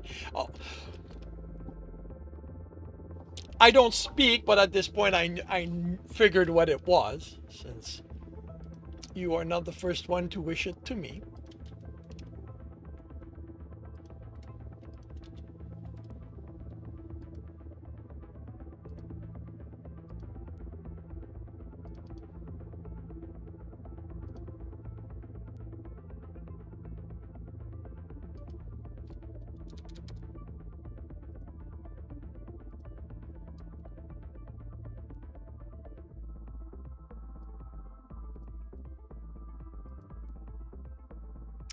How are you doing today? What are you up to?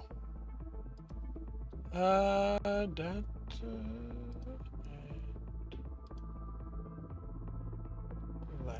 So that's done.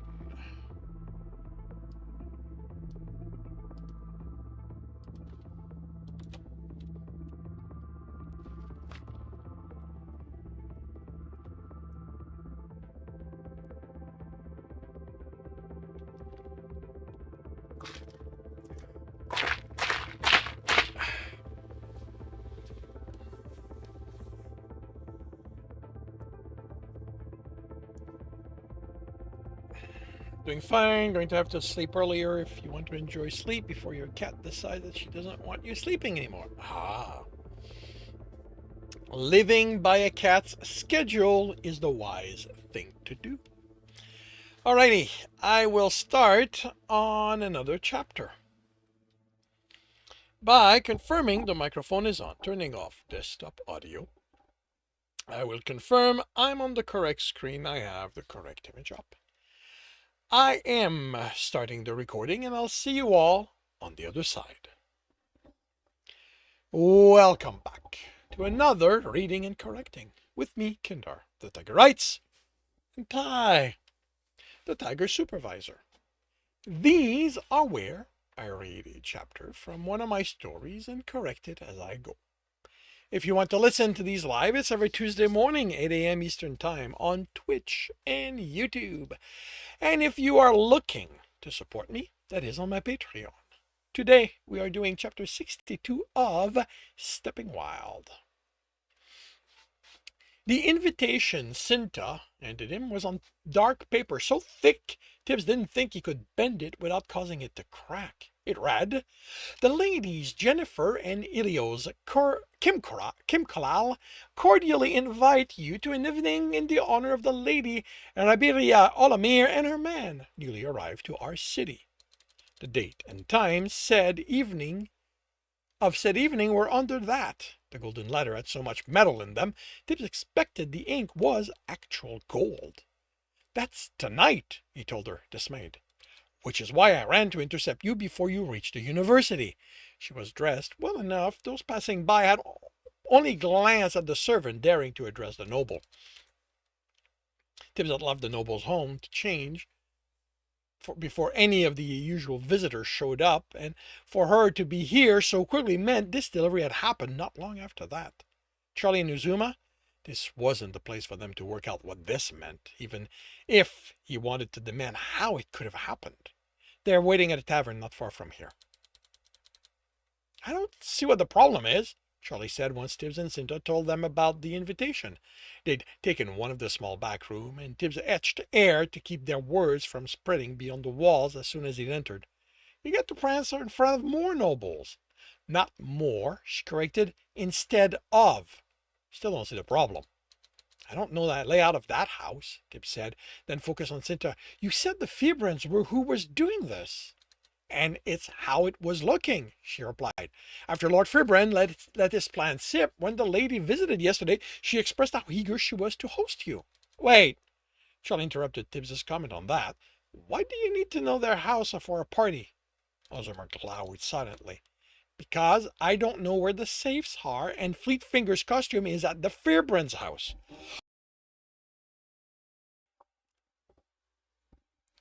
Do you have another one? She asked, while Charlie looked more confused. Yes, but there's no way I can hide it in there in time. Hid there in time. What are the chances you can convince the Fibran to still have their party? Ozama asked. Why wouldn't they have it? The fighter asked, sounding desperate. Can one of you tell me what the abyss is? What the abyss is the problem here? Tibbs nodded to Cinta.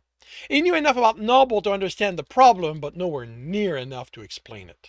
She tapped the invitation. This is a play for influence by the Kim Corleone. As a middling noble house, they have no business doing this. Before the gathering where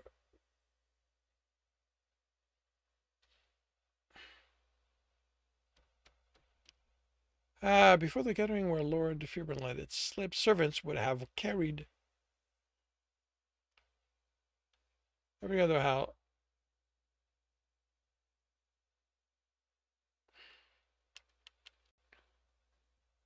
Oh, I see. Okay. Before the gathering where Lord Fibran let it slip, servants would have carried the news to every other house, establishing who would host us. Because of how important they are, they marked us as important.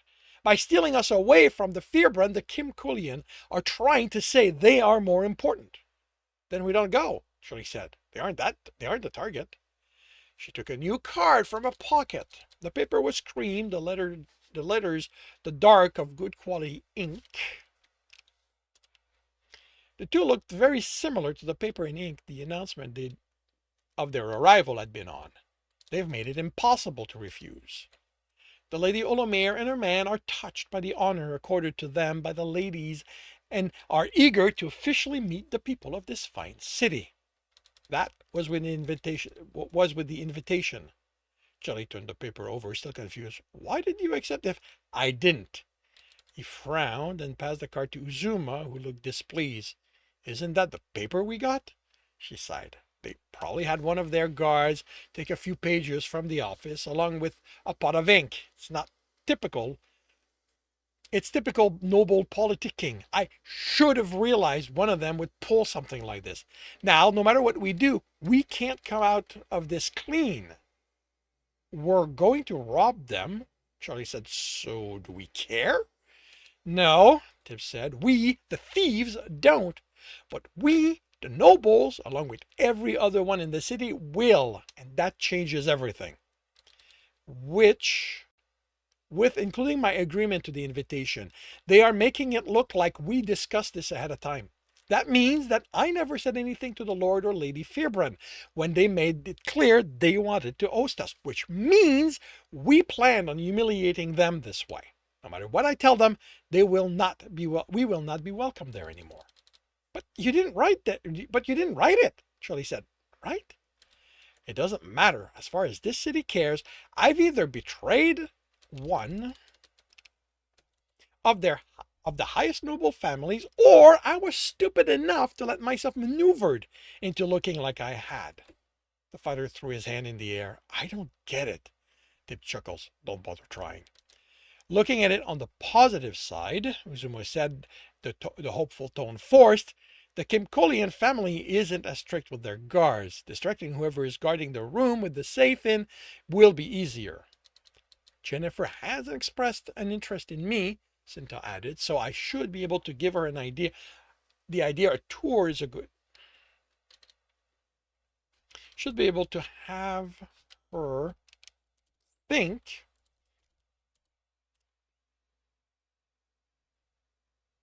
a tour is a good idea. I can guide that towards the safe. She looked at Tibbs. If I know where it is. Do they have a lot of money? Charlie asked, and Tibbs smiled at the fighter's narrow-mindedness. They're nobles. Even the most minor of them has more money than you'll ever know what to do with. And I will find out where the safe is, but getting you a good layout isn't happening on this short of a time. Then we adapt, Charlie said, which you're doing kind of quickly, Uzuma pointed out. What am I going to do? Cry because the plan isn't going as I wanted? No plan of mine's ever gone as how I wanted. You make plans? The archer asked, surprised. The fighter grinned. Not anymore. There's the problem of becoming Fleet Fingers, Tib said. Without the costume hidden in the house, I'll have to wear it under Hearn's getup, and getting out of that isn't easy. Just cut it off, Uzuma said. You aren't going to need it after that, right? I can only do that if I can get away from everyone for long enough. Properly made noble clothing doesn't just slice off.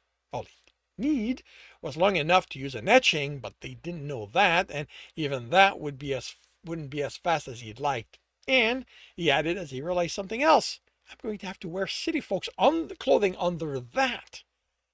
Hearn can make alterations to the noble's clothing, Sinta said. Making them pull apart is a quick change trick in the theater, where actors have to play more than one role.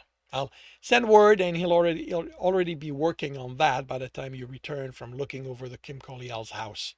Then it'll be easy for you to get out of those when it's time. Not too easy, I hope. He headed out to make the best plan of a house, using only sensing the elements that made it. Tibbs entered the theater and asked after Sistro, with the first person he saw. He entered the office without announcing himself, and the man behind the desk was up, looking ready to complain with the sword he was pulling out of the scabbard, leaning against it. He paused as the person turning pleased.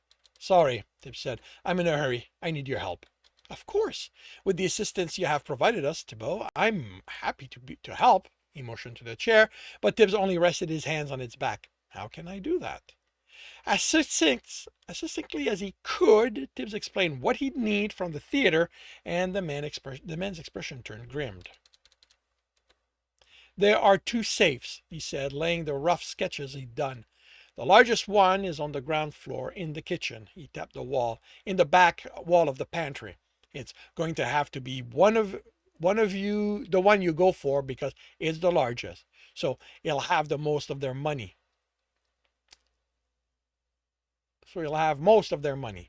Fleet Fingers will distract from that by going after the one there. He tapped the bedroom on the 3rd floor. Uzuma looked over the sketches. How do you know where they are? Checking through windows, and in this case, he tapped the pantry because the wall between it and the eating room is too wide. It's hiding something, and a safe is the only thing it can be. Okay, Charlie said, trying to appear like he was studying the layout. I can see how Sinta will get in there, since it's a discreet place for her and that lady to get intimate. But how are we opening the safe? Thibault is the only one of us who can open locks, and he's going to be busy being Fleet Fingers. Tibbs looked at Uzuma, who shook his head. If I have time, I can open some locks, but I don't know this one, and nobles will have something too complicated for me to manage under this pressure. Sinta smiled. That won't be a problem. Getting people to do what I need them to is what I excel at. She will open it for us and think it was her idea. If the group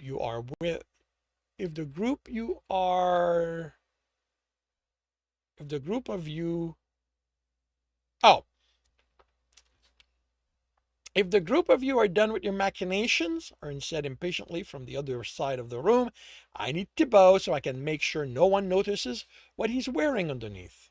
Tibbs sighed, not looking forward to standing still for the rest of the day. Presenting, the majordomo announced, loudly enough Tibbs had to keep from wincing, the Lady Olimere and her man. Everyone in the large room turned to face them, then parted to let the ladies Kim Kolial step forward. Tib used his worry over the early evacuation of the house to distract him from this feeling of certainty the nobles could tell alteration had been made to his clothing. My dears, Jennifer greeted them, we are honored you decided to join us. How could we refuse you? Cinta replied, and the two gave each other mock kisses on the cheeks. When they parted, the looks weren't pleased. Cinta told them she'd have to act angry at the manipulation and then let Jennifer convince her it was for her benefit. The other woman looked utterly amused. The discomfort he felt at Eloise's smile, as Elios smiled at him, was caused more by the heat accumulating under all the layers than the cunning in her eyes. She was certainly pleased with that they had outmaneuvered everyone. My lady, my lord, she greeted them, oblivious to or uncaring about the anger in Cinta's eyes. Let us introduce you to Brocentia's gentle nobility. Tibbs nearly rolled his eyes at that comment. Then he and Cinta were paraded before the attending nobles. More of them were present than he'd expected. Even some of the high noble families were represented, based on the crest he recognized on some of the clothing, fabric versions sewn into the vest. Possibly the only way to identify which family they were with, since they weren't the head of the household. This would be their attempt at appeasing the Firbrand, he thought, while positioning themselves to be in the Kim Kolial's good grace if this ploy worked in their favor. Soon enough, he and Cinta were separated, the nobles with more academic interest demanding his attention, while the business-oriented ones were taking hers. Throughout the talks of bards, songs, and opinions of their veracity, these nobles seemed to think that Tibbs's interest in dungeons meant songs about them. He glanced to Uzuma, leaning against the wall by the door with other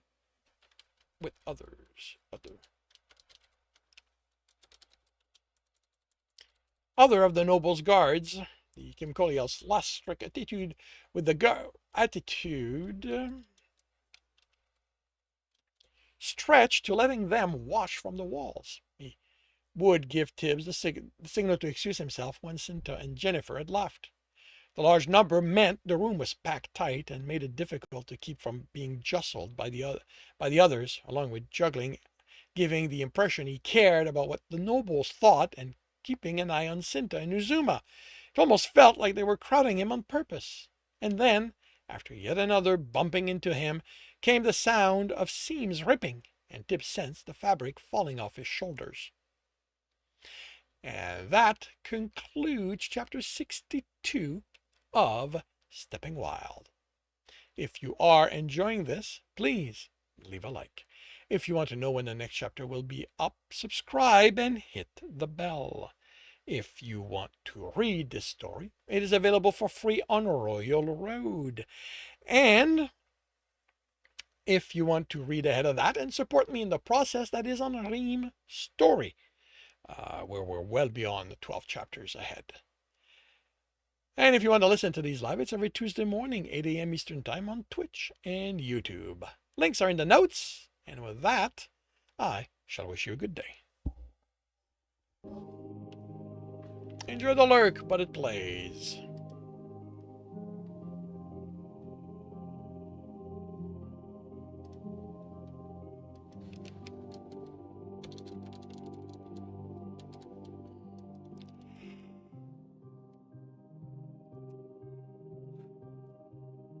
Really? Again?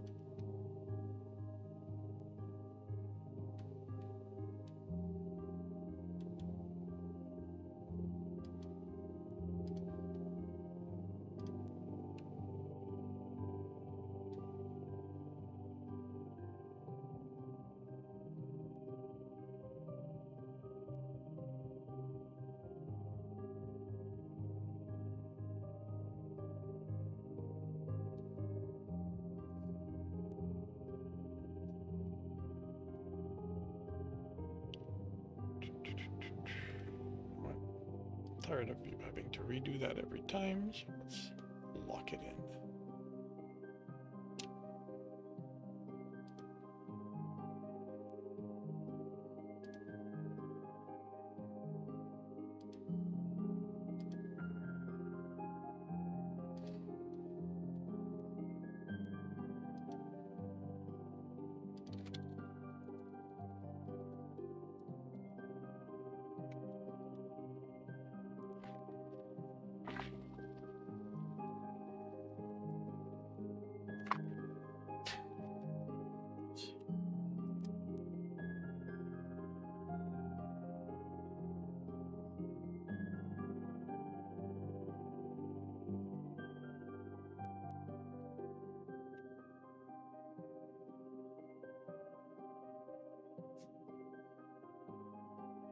Wait, what?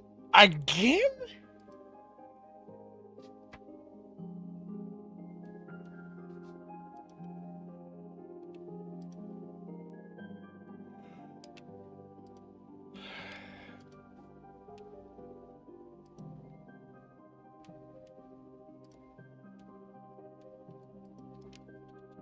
What is your problem today?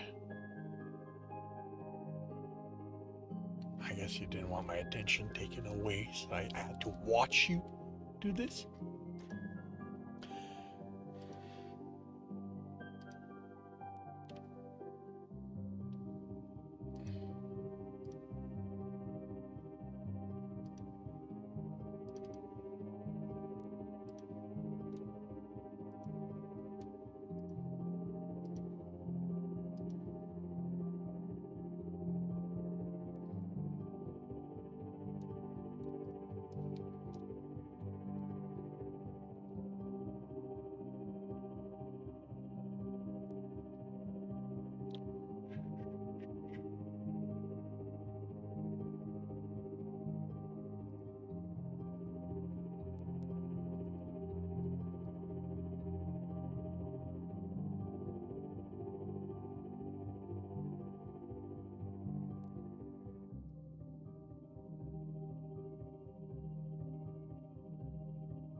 I'll start this morning's last chapter by confirming microphone is on, turning off desktop audio.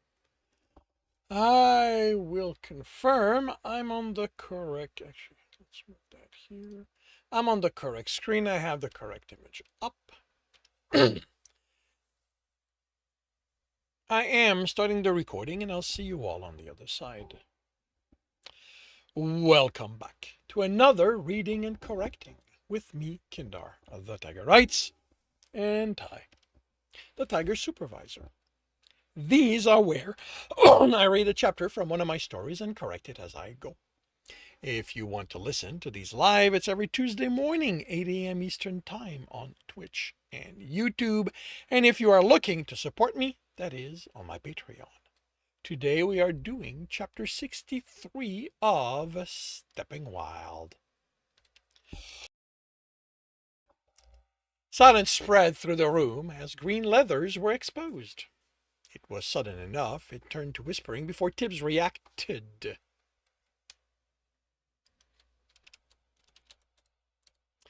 With a theatrical turn, he yanked the rest of the cloth off with a hand, pulling the hood over his head with the other, and then affixing the half mask. And Fleetfinger looked forward to a grand entrance, he said, now facing his host. Cinta, between the two women, looked more and more horrified. But he must give thanks for such wonderful evening. Everyone clap to show your gratitude. He brought his hand together as Cinta yelled, "Where's my man?" Tibbs grinned. "Why, my good lady, he is enjoying himself to the utmost. Fleetfingers made sure to ply him with more books than he can ever read." He snatched a goblet from the stunned servant and drained it.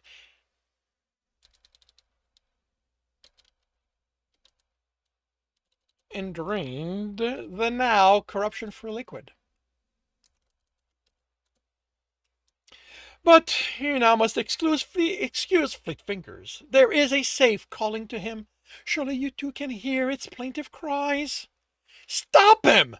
she yelled, but Tibbs thought Cinta had cracked a smile. She had only heard of Fleetfinger's extravagance until now. He faced the guards as they moved from the wall to block the door. "Please, there's no need for anyone to bother helping Fleetfingers.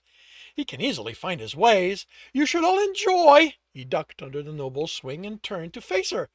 And Fleetfingers is proved right once more. What kind of person attempts a decapitation from behind while he's telling others to enjoy? He stepped aside from the swing.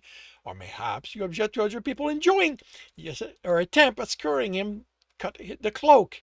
Could it be the word you object to, enjoy? He stepped back from the slash. He smiled and, "What are you waiting for?" Cinta yelled, "Get him!" "She's handling him fine." Charlie replied, "There's just some book lover playing rogue. Tibbs wished the fighter didn't try so hard. He twirled away from the sword tip. Fortunately, the nobles were paying more attention to his display than the hints Charlie had revealed. The guards had yet to move, possibly taking their lead from the lady's less than impressed one. But he had work to do. When she thrust again, Tibbs stepped forward, the blade impaling his cloak, and placed a hand on her stomach. "Fleetfinger believes you should step back before you ruin this house, so pretty attire you wear." The push was light, but the air etching he added ensured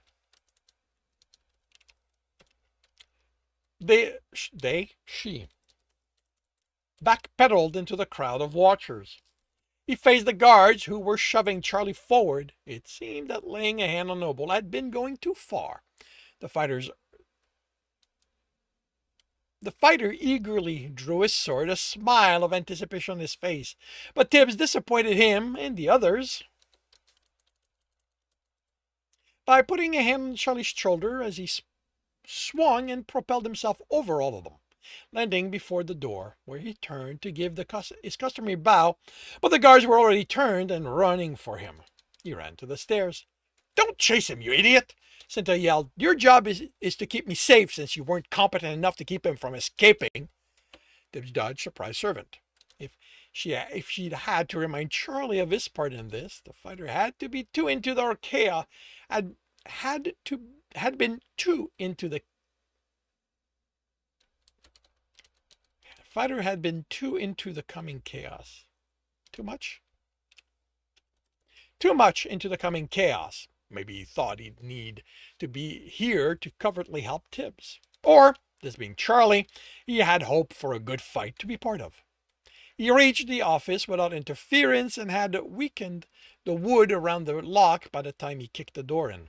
The books were flying out from before the safe, its tumblers already moving. He had coins, bars, papers in the leather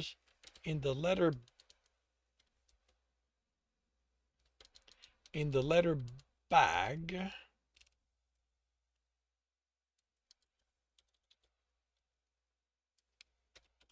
By the time steps reached the top of the stairs, he'd made out promises and something that might be a deed.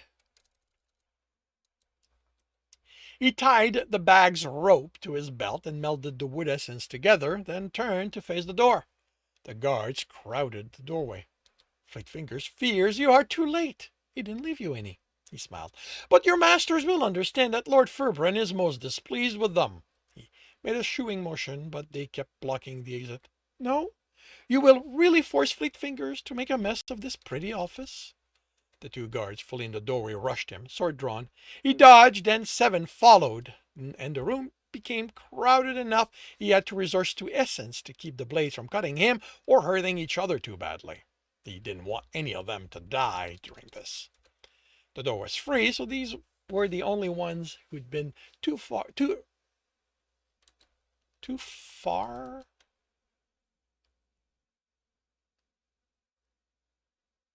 So these were the only ones who'd been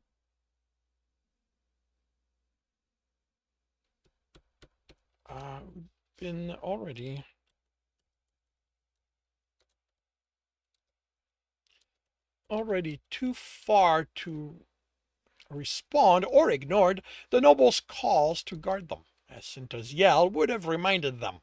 As expected, Uzuma wasn't among these people. Now he needed to estimate how long he had to keep the fight going for the archer to get into position, since he couldn't tell his essence apart from in all this.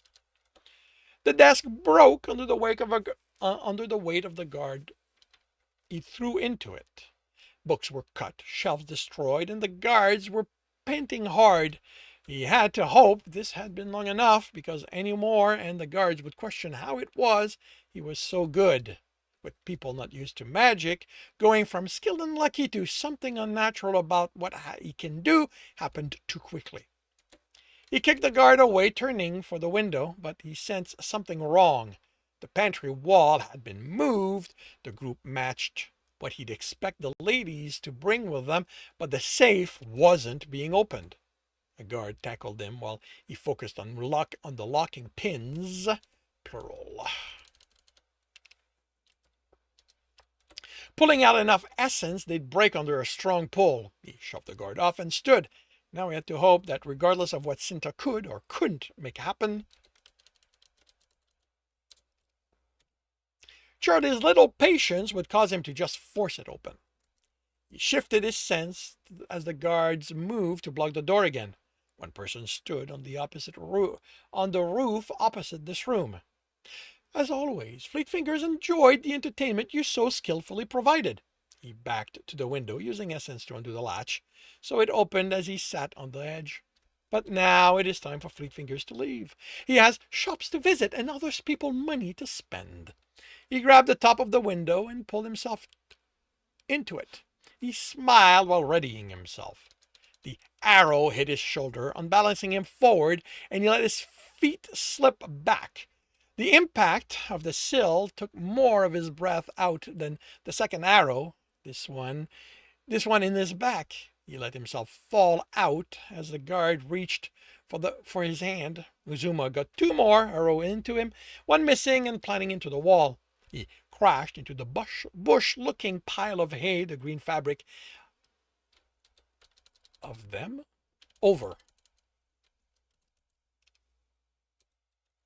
over them made it look like, and remained still as someone wearing wooden armor approached. "Watch over the body," the woman peering out the window yelled. "We're coming down for it." "She's gone," the person at the edge of the bush hissed, and more moved as Tibbs pulled the wooden arrow out of his armor, healing the damage before anyone noticed. Convincing Uzuma the padding he'd add would be enough had been difficult, but the only way to pull this off. As soon as he rolled off the hay, the bundle was pulled away and the actual bush, crushed, revealed. The body in green and black with arrows in it was dumped on top of that while a bundle was handed to him. He draped it over himself, and one of the man wearing wooden armor painted to look like metal helped attach it so it mimicked what they wore. He'd expressed concern. Okay.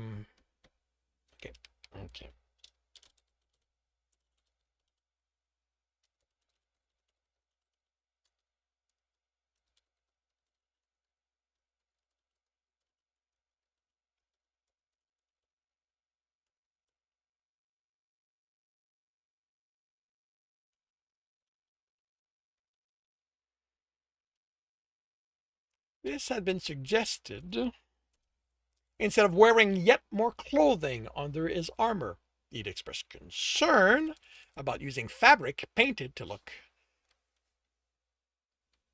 like armor, but Tistroid assured him it was a trick they used often to fill out the ranks of guards in a play when actors couldn't afford to wear the wooden fakes. So long as he remained behind and didn't draw attention to himself, no one would notice. They stood aside when the household guards arrived. She smiled at the body. "You!" She motioned to the group. "There's an archer on that roof. Get them and bring them to me. The ladies will want to congratulate them for this." "Yes, sir," the actor in front of Tibbs said. "With me." He and the three others followed the man off the ground and into the alley by the house Uzuma had been on. As soon as they were out of sight, they pulled the armors off, revealing clothing suited for a noble servant. "You going to be okay?" one asked Tibbs as he changed out of his green and black armor. "That was a long fall," he chuckled. "I thrown myself out of higher with less hay to land into. How about you? How safe are you going to be making it back?" The woman next to him laughed. "Playing nobles and people who work for them is what most shows end up being about. Don't worry, we'll blend right in. The most we have to fear is Trarain's wrath because he has to remake those costumes." She nodded to the armors. "You sure they won't be found? A fire will attract people.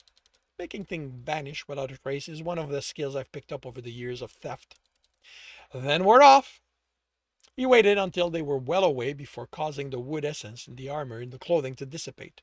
The paints were left behind, but purity rendered that into less than nothing. Uzuma wasn't there when Tibbs made it to the roof. Convincing the archer not to stick around had been harder than convincing him to shoot him.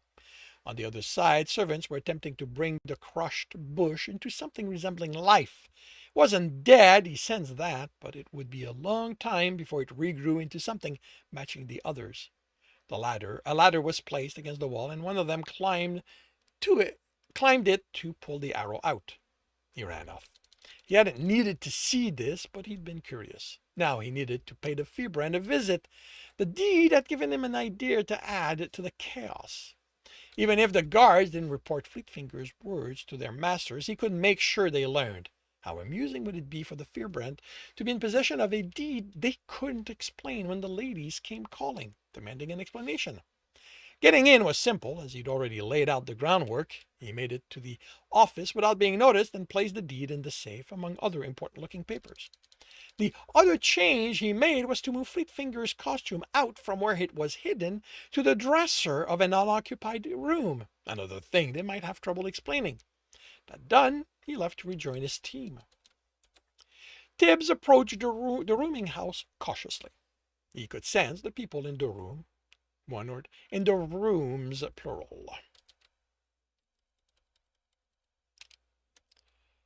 One or two, without the unusual amount of metal with them, with one exception. 3 in one room with enough metal on the table and bed to be more riches than any of them had seen before. He still took his time. Too much had gone wrong recently for him to take for granted all was well. No out-of-place sounds as he climbed the stairs or unusual silence. Everything seemed fine when he reached the door. Even the voices on the other side sounded like his team, a giddy version of it. He gave the knock. It opened, and Uzuma pulled him into a hug. "You're fine!" Tibbs forced him in and closed the door. "I told you I'd be." He set the etching to keep the sounds within the rooms. "It's not the first time I've used that trick. Could have sworn I saw the arrow go in deep." "Like you could see anything from that far," Charlie said, pulling a handful of gold and platinum coins and letting them trickle back in. Tibbs lobbed the bag at the fighter. "How'd it go?" "I was worried," Sinto said, "with you being revealed among the party and Charlie nearly going off to fight you." "Protect him," the fighter corrected. Giving Jennifer the ID she needed to check in on the safe was delicate work, which unfortunately I couldn't get to include opening it to confirm one of your associates hadn't already emptied it. I thought we were done for.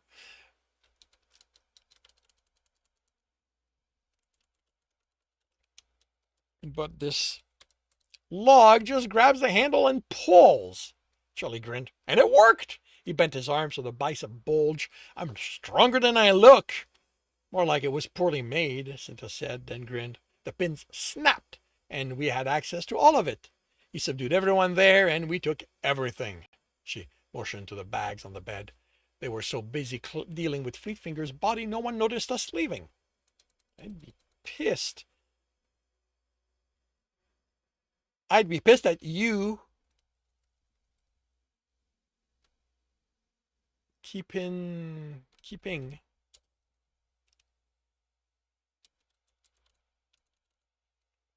that part from me until the last that part of me from the last moment, Uzuma said, "but I got to put arrows into you." "Changing plan at the last moment is something teams need to get used to," Tibbs said, "but I would definitely have preferred having more time to put this together. If the nobles realized that the theater was involved..." "And what?" Sinto laughed. "It isn't like nobles will think a disreputable theater troupe would be able to do this. And there's nothing left indicating they were there. We're all safe. So long as you're careful with your share," Tibbs said. "Remember, you can't go around living like one of them." Uzuma snorted. "No chance of that with me. I'm hiring myself on the next caravan going to Deer and staying in a hole until then." Tibbs looked at Charlie, the one most at risk of not using good judgment. "Sinto convinced me to let her hide my share until well after things have died down. She'll arrange for one of the money people to hand me some every month, enough to live okay, but not enough to be noticed." "And you're okay with letting her do that?" Charlie laughed. "No, but I want to live so I can take care of my city. That means I need someone smarter than me making those kind of decisions. I'm going to learn about trading in the meantime. I'll explain where the money comes from when I start using it." "That part was his idea," Sinto said. "I'm not that dumb," the fighter said, smirking. He rubbed his hands together. "How about we split this up?" Tibbs took out charcoal and paper. This wasn't getting done without a lot of numbers being written. And that concludes chapter 63 of Stepping Wild. If you are enjoying this, please leave a like. If you want to know when the next chapter will be up, subscribe and hit the bell. If you want to read this story, it is available. If you want to read this story for free, it is on Royal Road. If you want to read ahead of that and support me in the process, that is on Ream Story. And if you want to listen to these live, it's every Tuesday morning, 8 a.m. Eastern Time on Twitch and YouTube. Links are in the notes. And with that, I shall wish you a good day.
Hey, but it plays, you have a question for me. Shoot.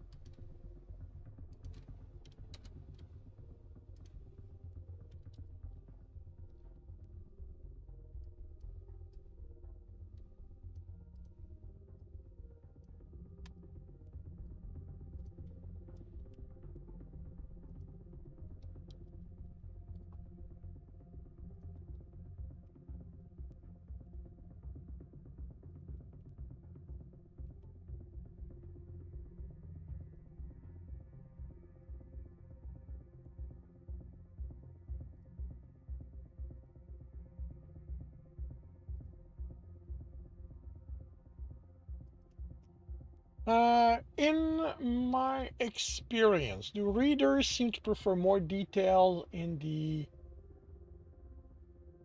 interstitial during conversation, or just basic explanation with they're being provided outside of dialogue? Um, no one's ever commented about that, so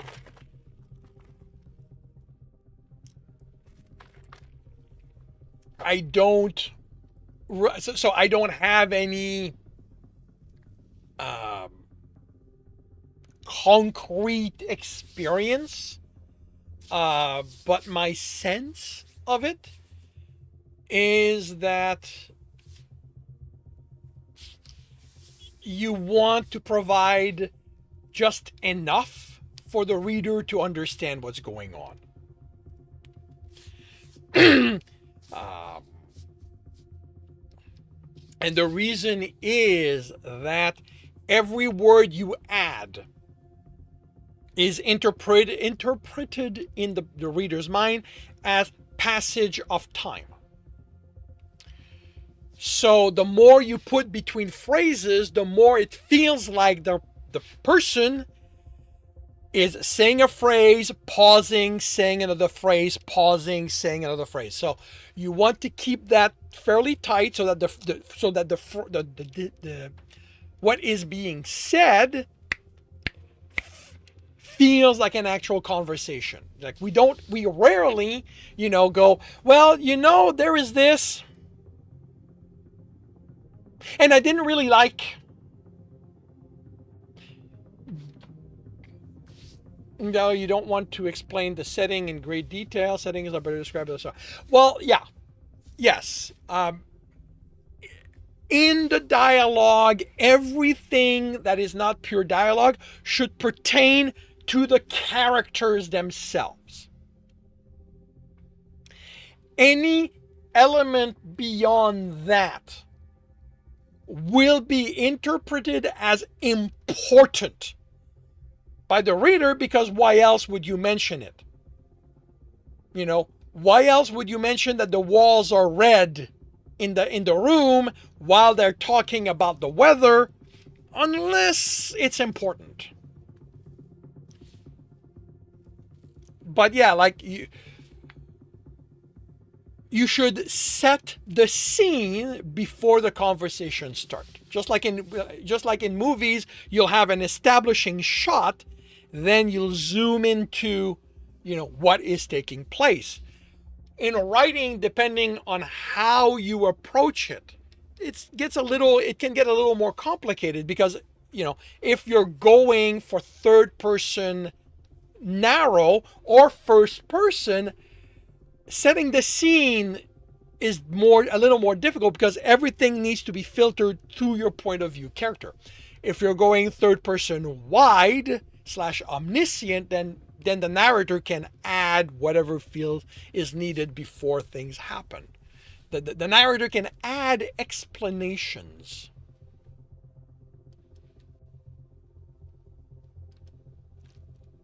That's two. That's done.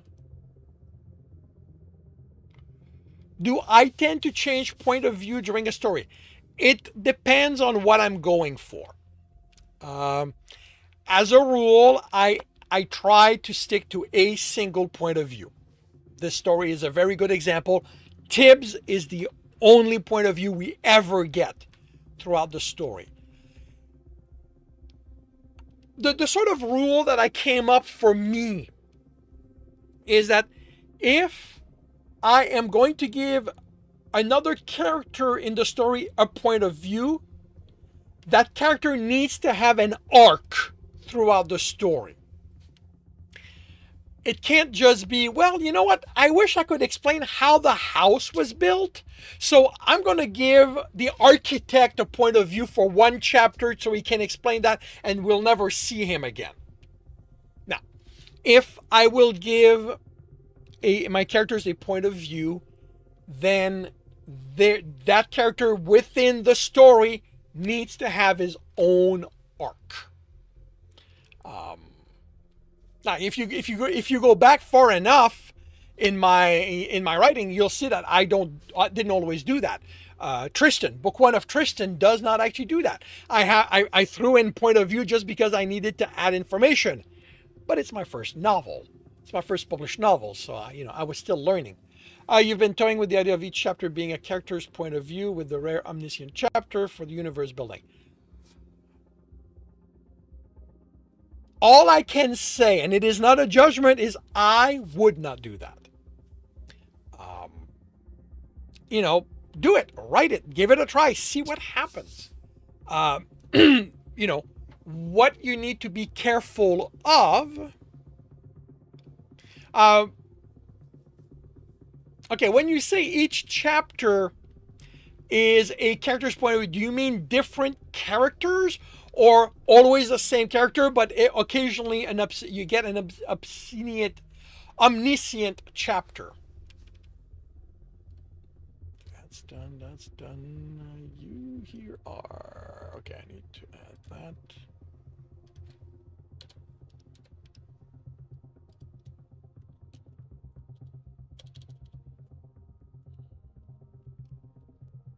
And there's nothing wrong with making odd choices.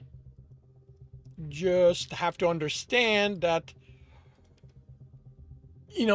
it will have consequences. And that doesn't mean it's going to be bad. Doing something differently is certainly a way of being noticed.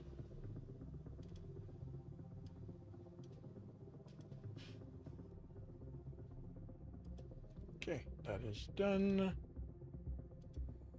This one.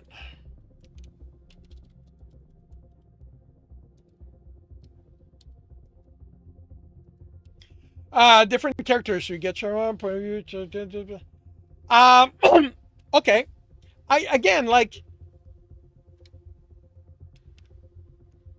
The thing to keep in mind with jumping point of view like that is that you are making it more difficult on the reader to keep track of stuff.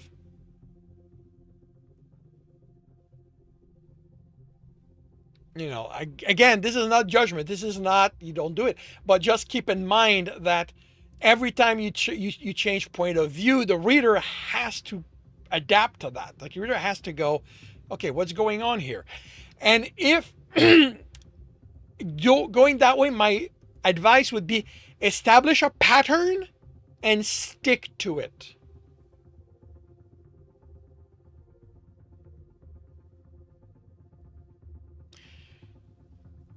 Because you will want the reader to know what to expect in that. So if you're going protagonist 1, then 2, then 3, then omniscient, try to maintain the order so that the reader can go, okay, we've just switched from that character, now we're at that one, and they'll have a sense of how things are happening. If they ultimately are going to be independent stories from each other, you may consider individual books for each of them. I don't know what you will do, but if the stories from each point of view will be completely different, then you may be better served by by giving these characters each their own book. Um,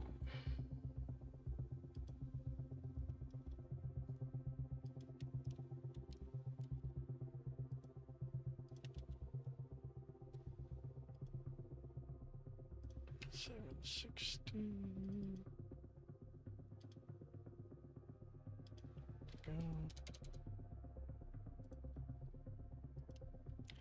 You have is all these events are occurring simultaneously. Reading separately feels difficult. Why? Why would it feel difficult?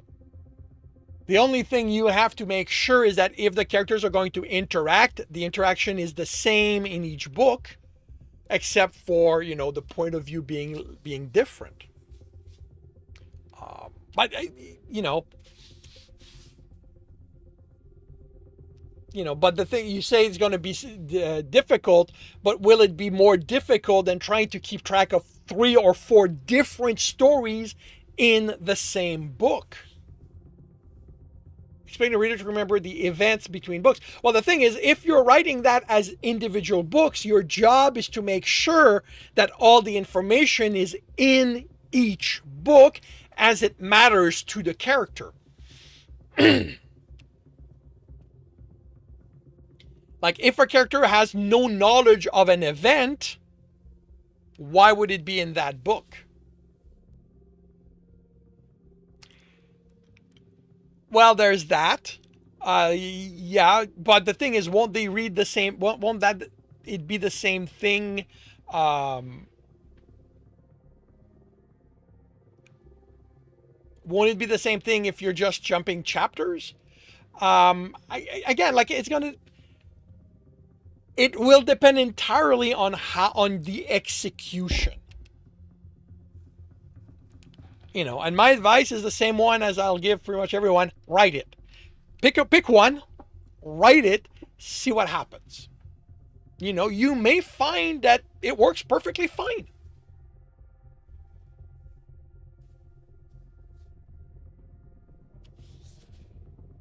So you're going to have one story then through that one book. Different point of view, but it's always going to be one story that the characters are moving through.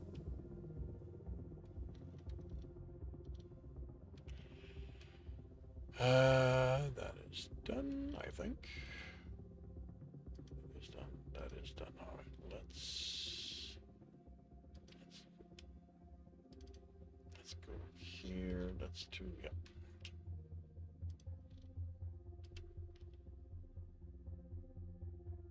Okay, if it is one story, then okay, keeping that within one book is perfectly fine.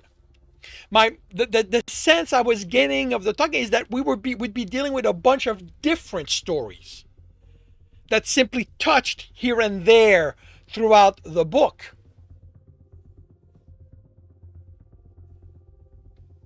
But so long as it's the same story, yeah, you're fine. You're probably fine keeping that in the same book.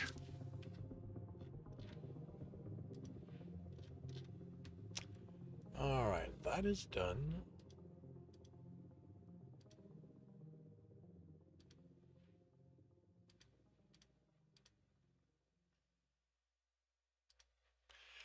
Okay, that's all done. Now I need to do this.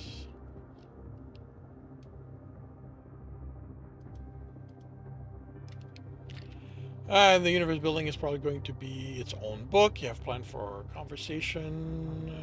The void as its own book. Cool.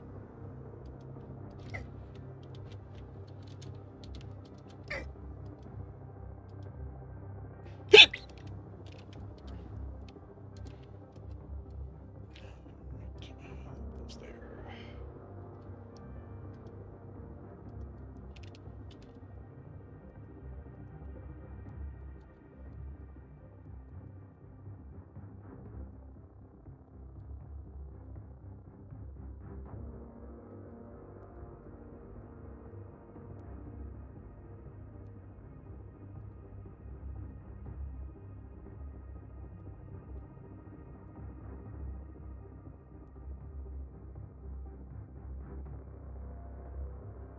Alrighty.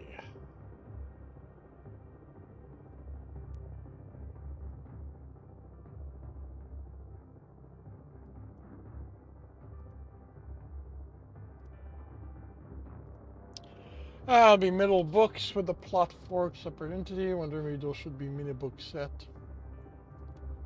Possibly. Again, like ultimately, it'll be about trying it, seeing what happens, putting it in front of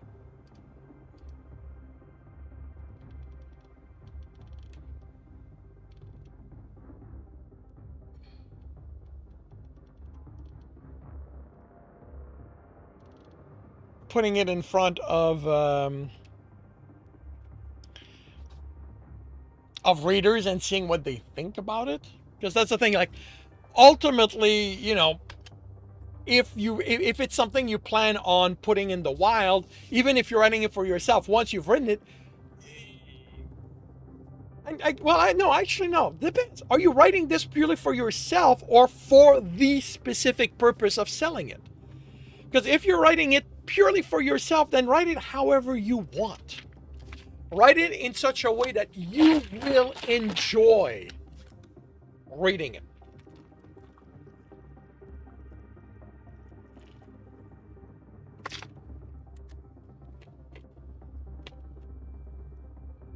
Okay, well, that is something you may want to seriously ponder ASAP, because that will affect nearly every decision. Okay, but there's a difference here. My question is not, would you sell it? That's not my question.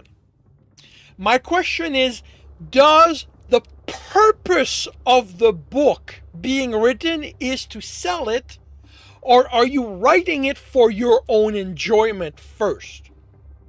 Every book I write is for my enjoyment first. Then I sell it because I've written it, so why not? But if your primary purpose will be to sell the book, you cannot approach it the same way as if you are writing it for your own pleasure. Because if the purpose is to be sold, you have to study the market it will be sold into, and you have to write it for that market.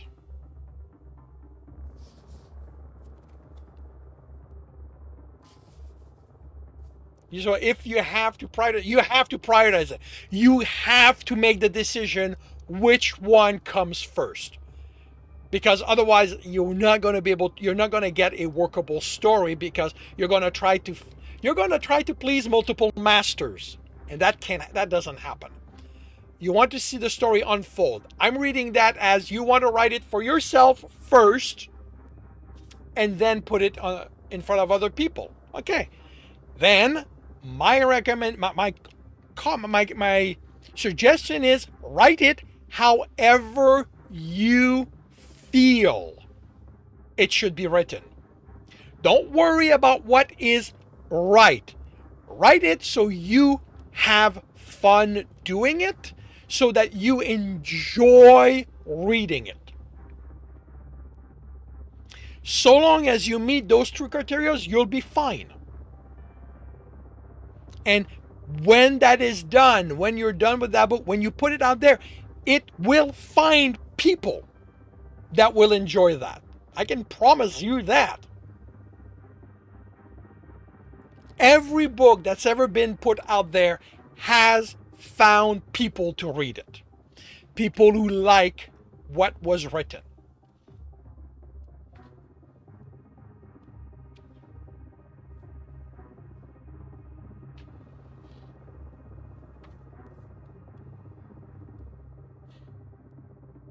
Oh no, they're definitely good. The questions being asked is definitely a good thing.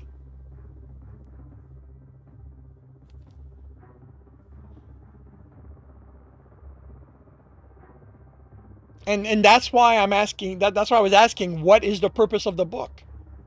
Who is your audience? You or other people, because it can't be both. You cannot please multiple masters, because that's what the audience is. The audience is the master controlling how the book will be written. And asking question is always a good thing.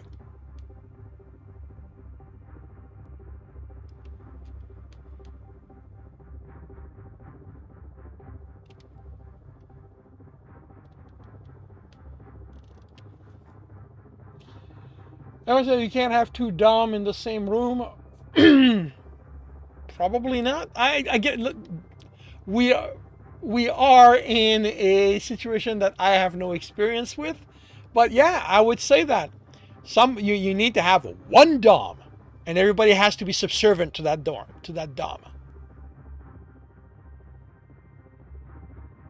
Some dungeons that might beg to. Okay, like I said, that is not a an area that I have any experience with. Although I would be I would be surprised if both DOMs were equally at the same level. Yeah. Yeah. Dom is being a Dom simply means that you are the one in authority. Doesn't mean you are the one in ultimate authority. And that's what a master is in this situation anyway. Like, we're dealing with terminology, so that changes, but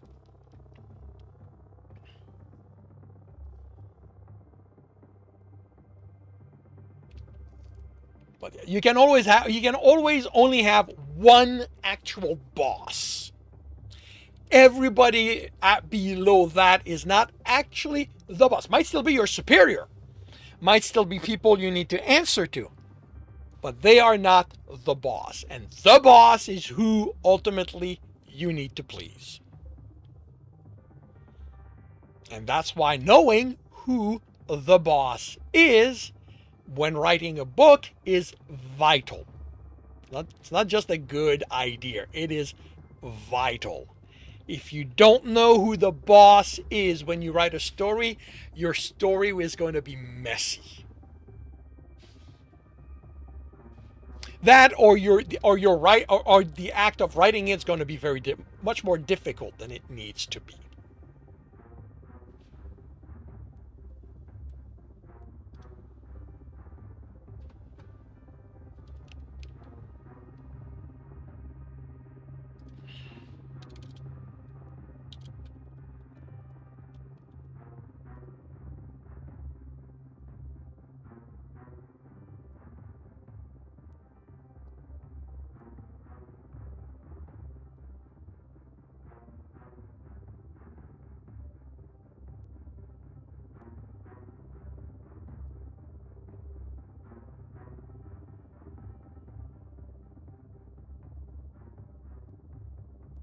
This is why I come here, life writing advice. And the Tiger's supervisor. Yeah, well. We need a taskmaster.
Oh, wait a minute. That's what I'm going to be working on this afternoon.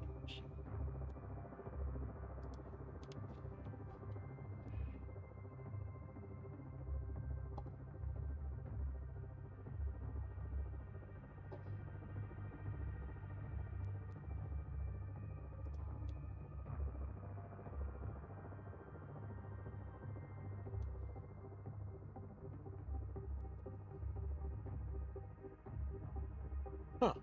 Did the camera drop? Interesting.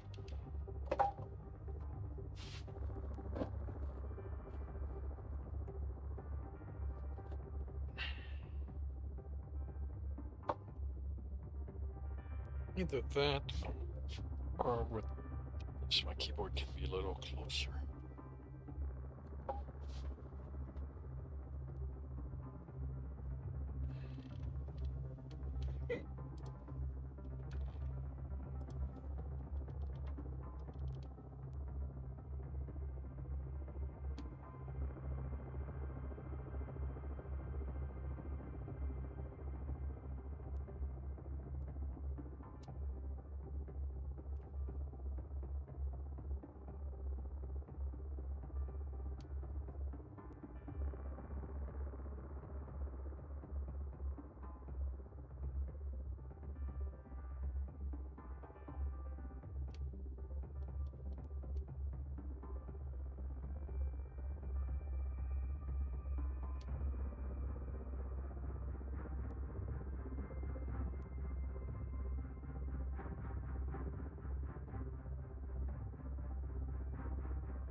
Gonna look. Alrighty. Enjoy.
Alrighty. It is time for me to take lunch. I will be back in about an hour. So, hopefully, I will see you then.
And welcome back.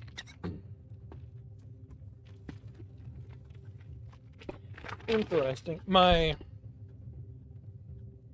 Somehow there's more ice than there usually is at this time.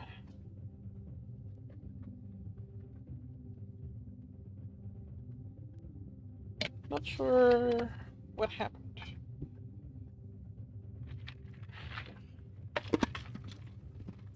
Hey, Darth. Thank you very much. Such a long wait. Oh.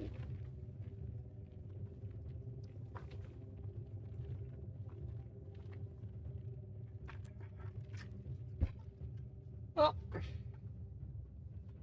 it's not. It's not like I was eagerly waiting for it. I didn't even know it was happening until somebody wished it to me this morning. So.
You wrote some words yesterday. Hope you can get your writing used today.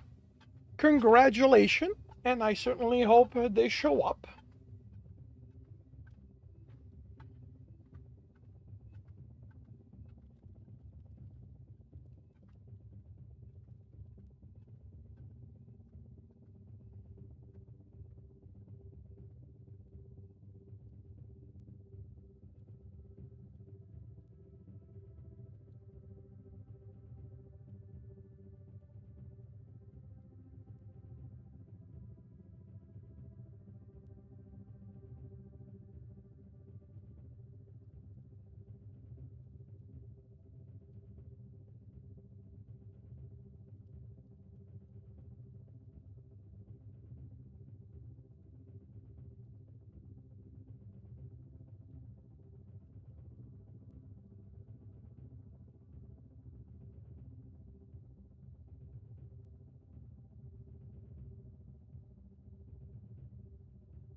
Hey, Doe. Welcome to the stream. Thank you very much. How are you doing today?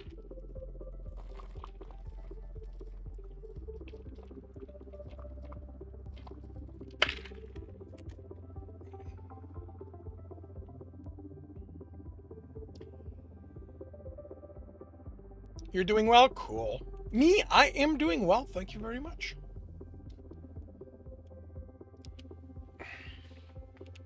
Uh,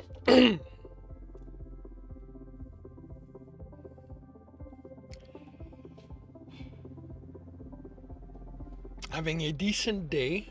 Had a good day yesterday. Good, nice, relaxing day yesterday.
Progress report. Olympus still working on the rewrite. Got to major monologue about the others feel about Adam.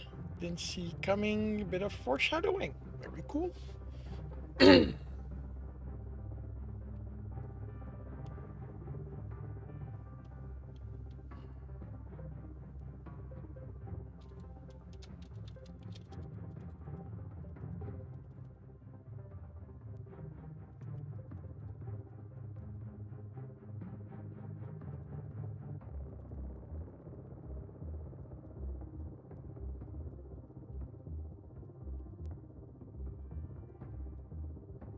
I forgot about the line that repeats in the adult series.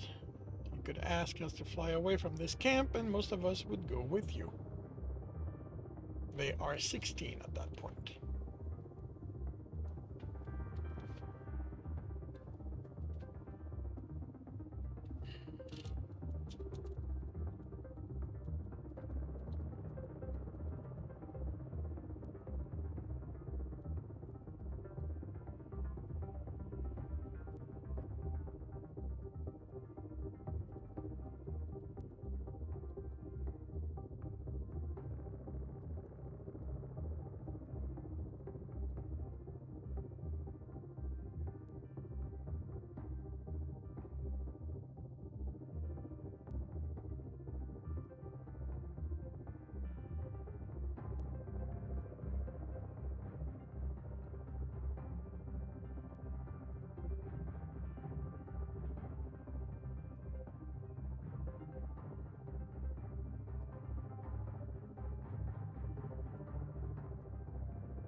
Surgery for 7 years at the camp.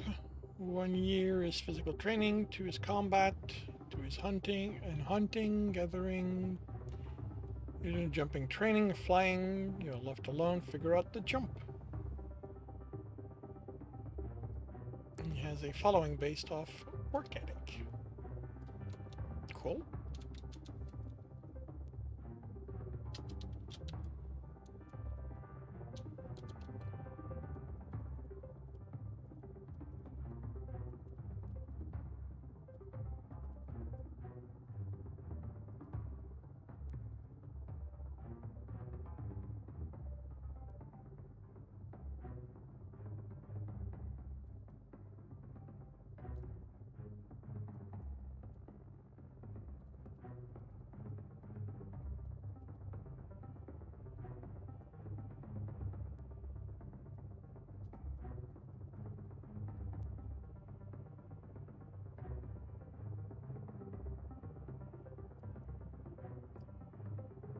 Germans make an attack to test the title Dragoon. You have to perform the jump at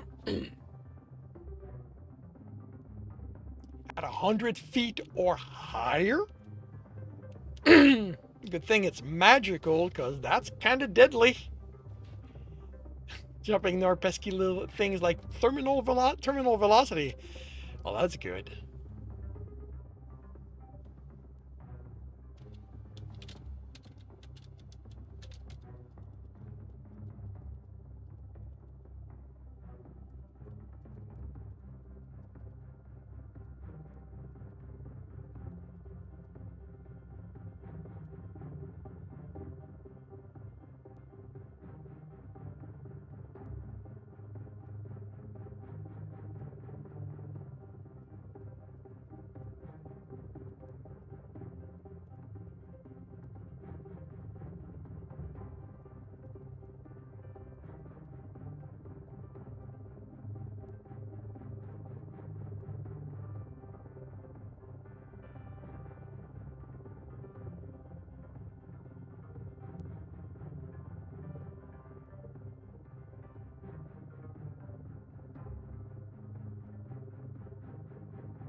I read the Percy Jackson books. A couple of them.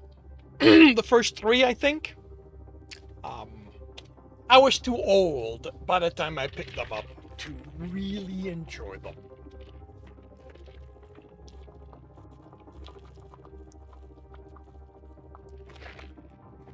Definitely better than the movies. Um, the TV show was on par, as far as I'm concerned.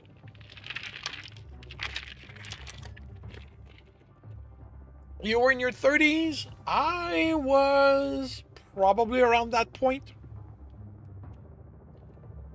But even when I was younger, my reading of choice always skewed older. I was reading adult science fiction, as in very mature themes and stuff like that, when I was 12 or 13 years old. I always preferred those kind of books. I've young adults and stuff like that was never my kind of books, even when I was a young adult. He sees himself as maybe just above average. Everyone else, powerful being.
Horrors of putting your work.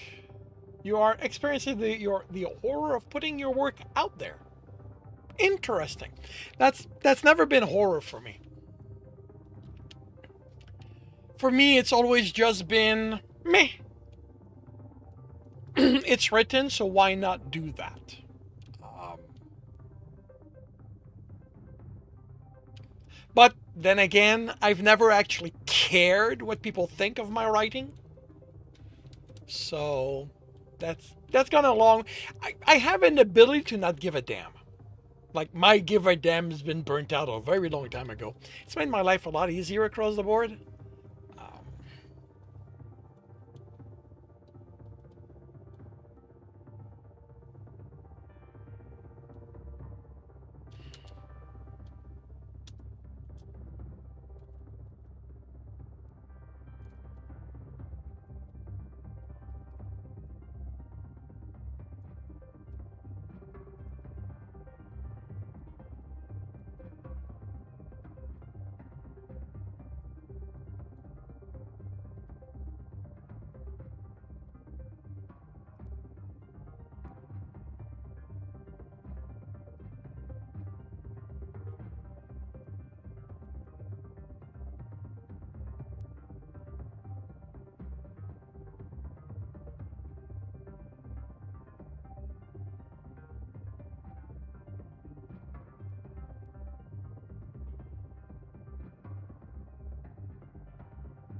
Skip.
Oh, James, thank you very much.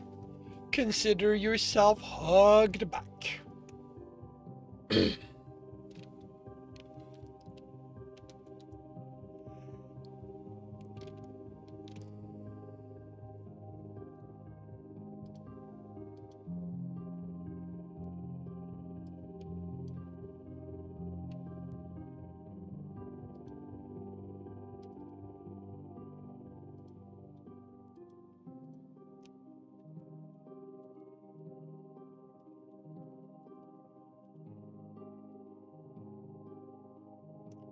And congratulations on the words, James.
And you're the lurk.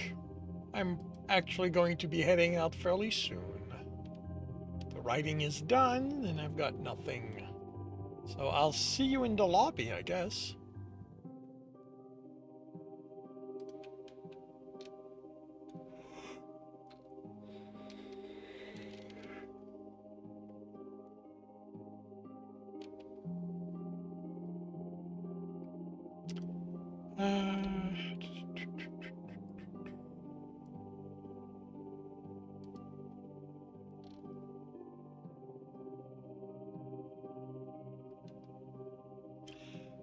Written today, 3,400 words.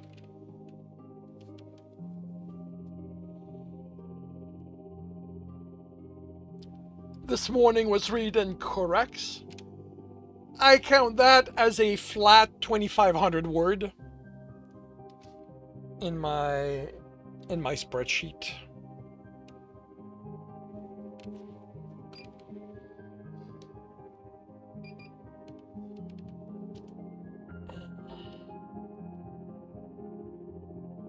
Yeah, I mean, I'm quite pleased with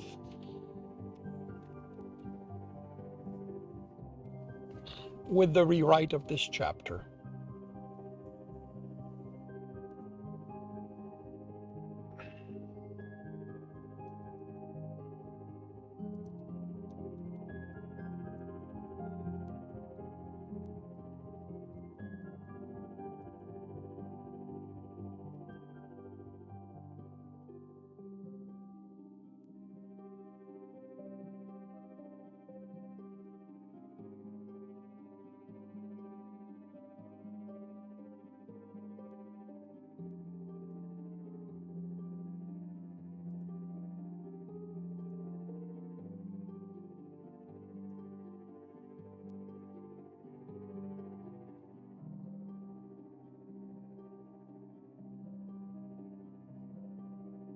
Holy cow, Thursday 24.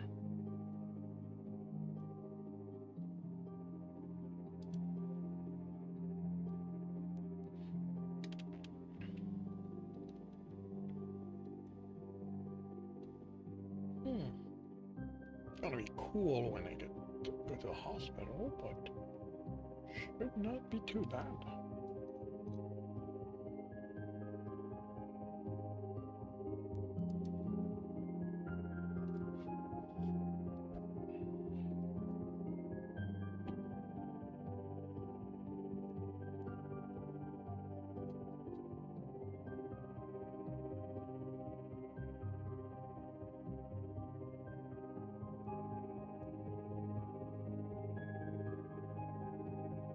But yes, I am going to bring this to an end.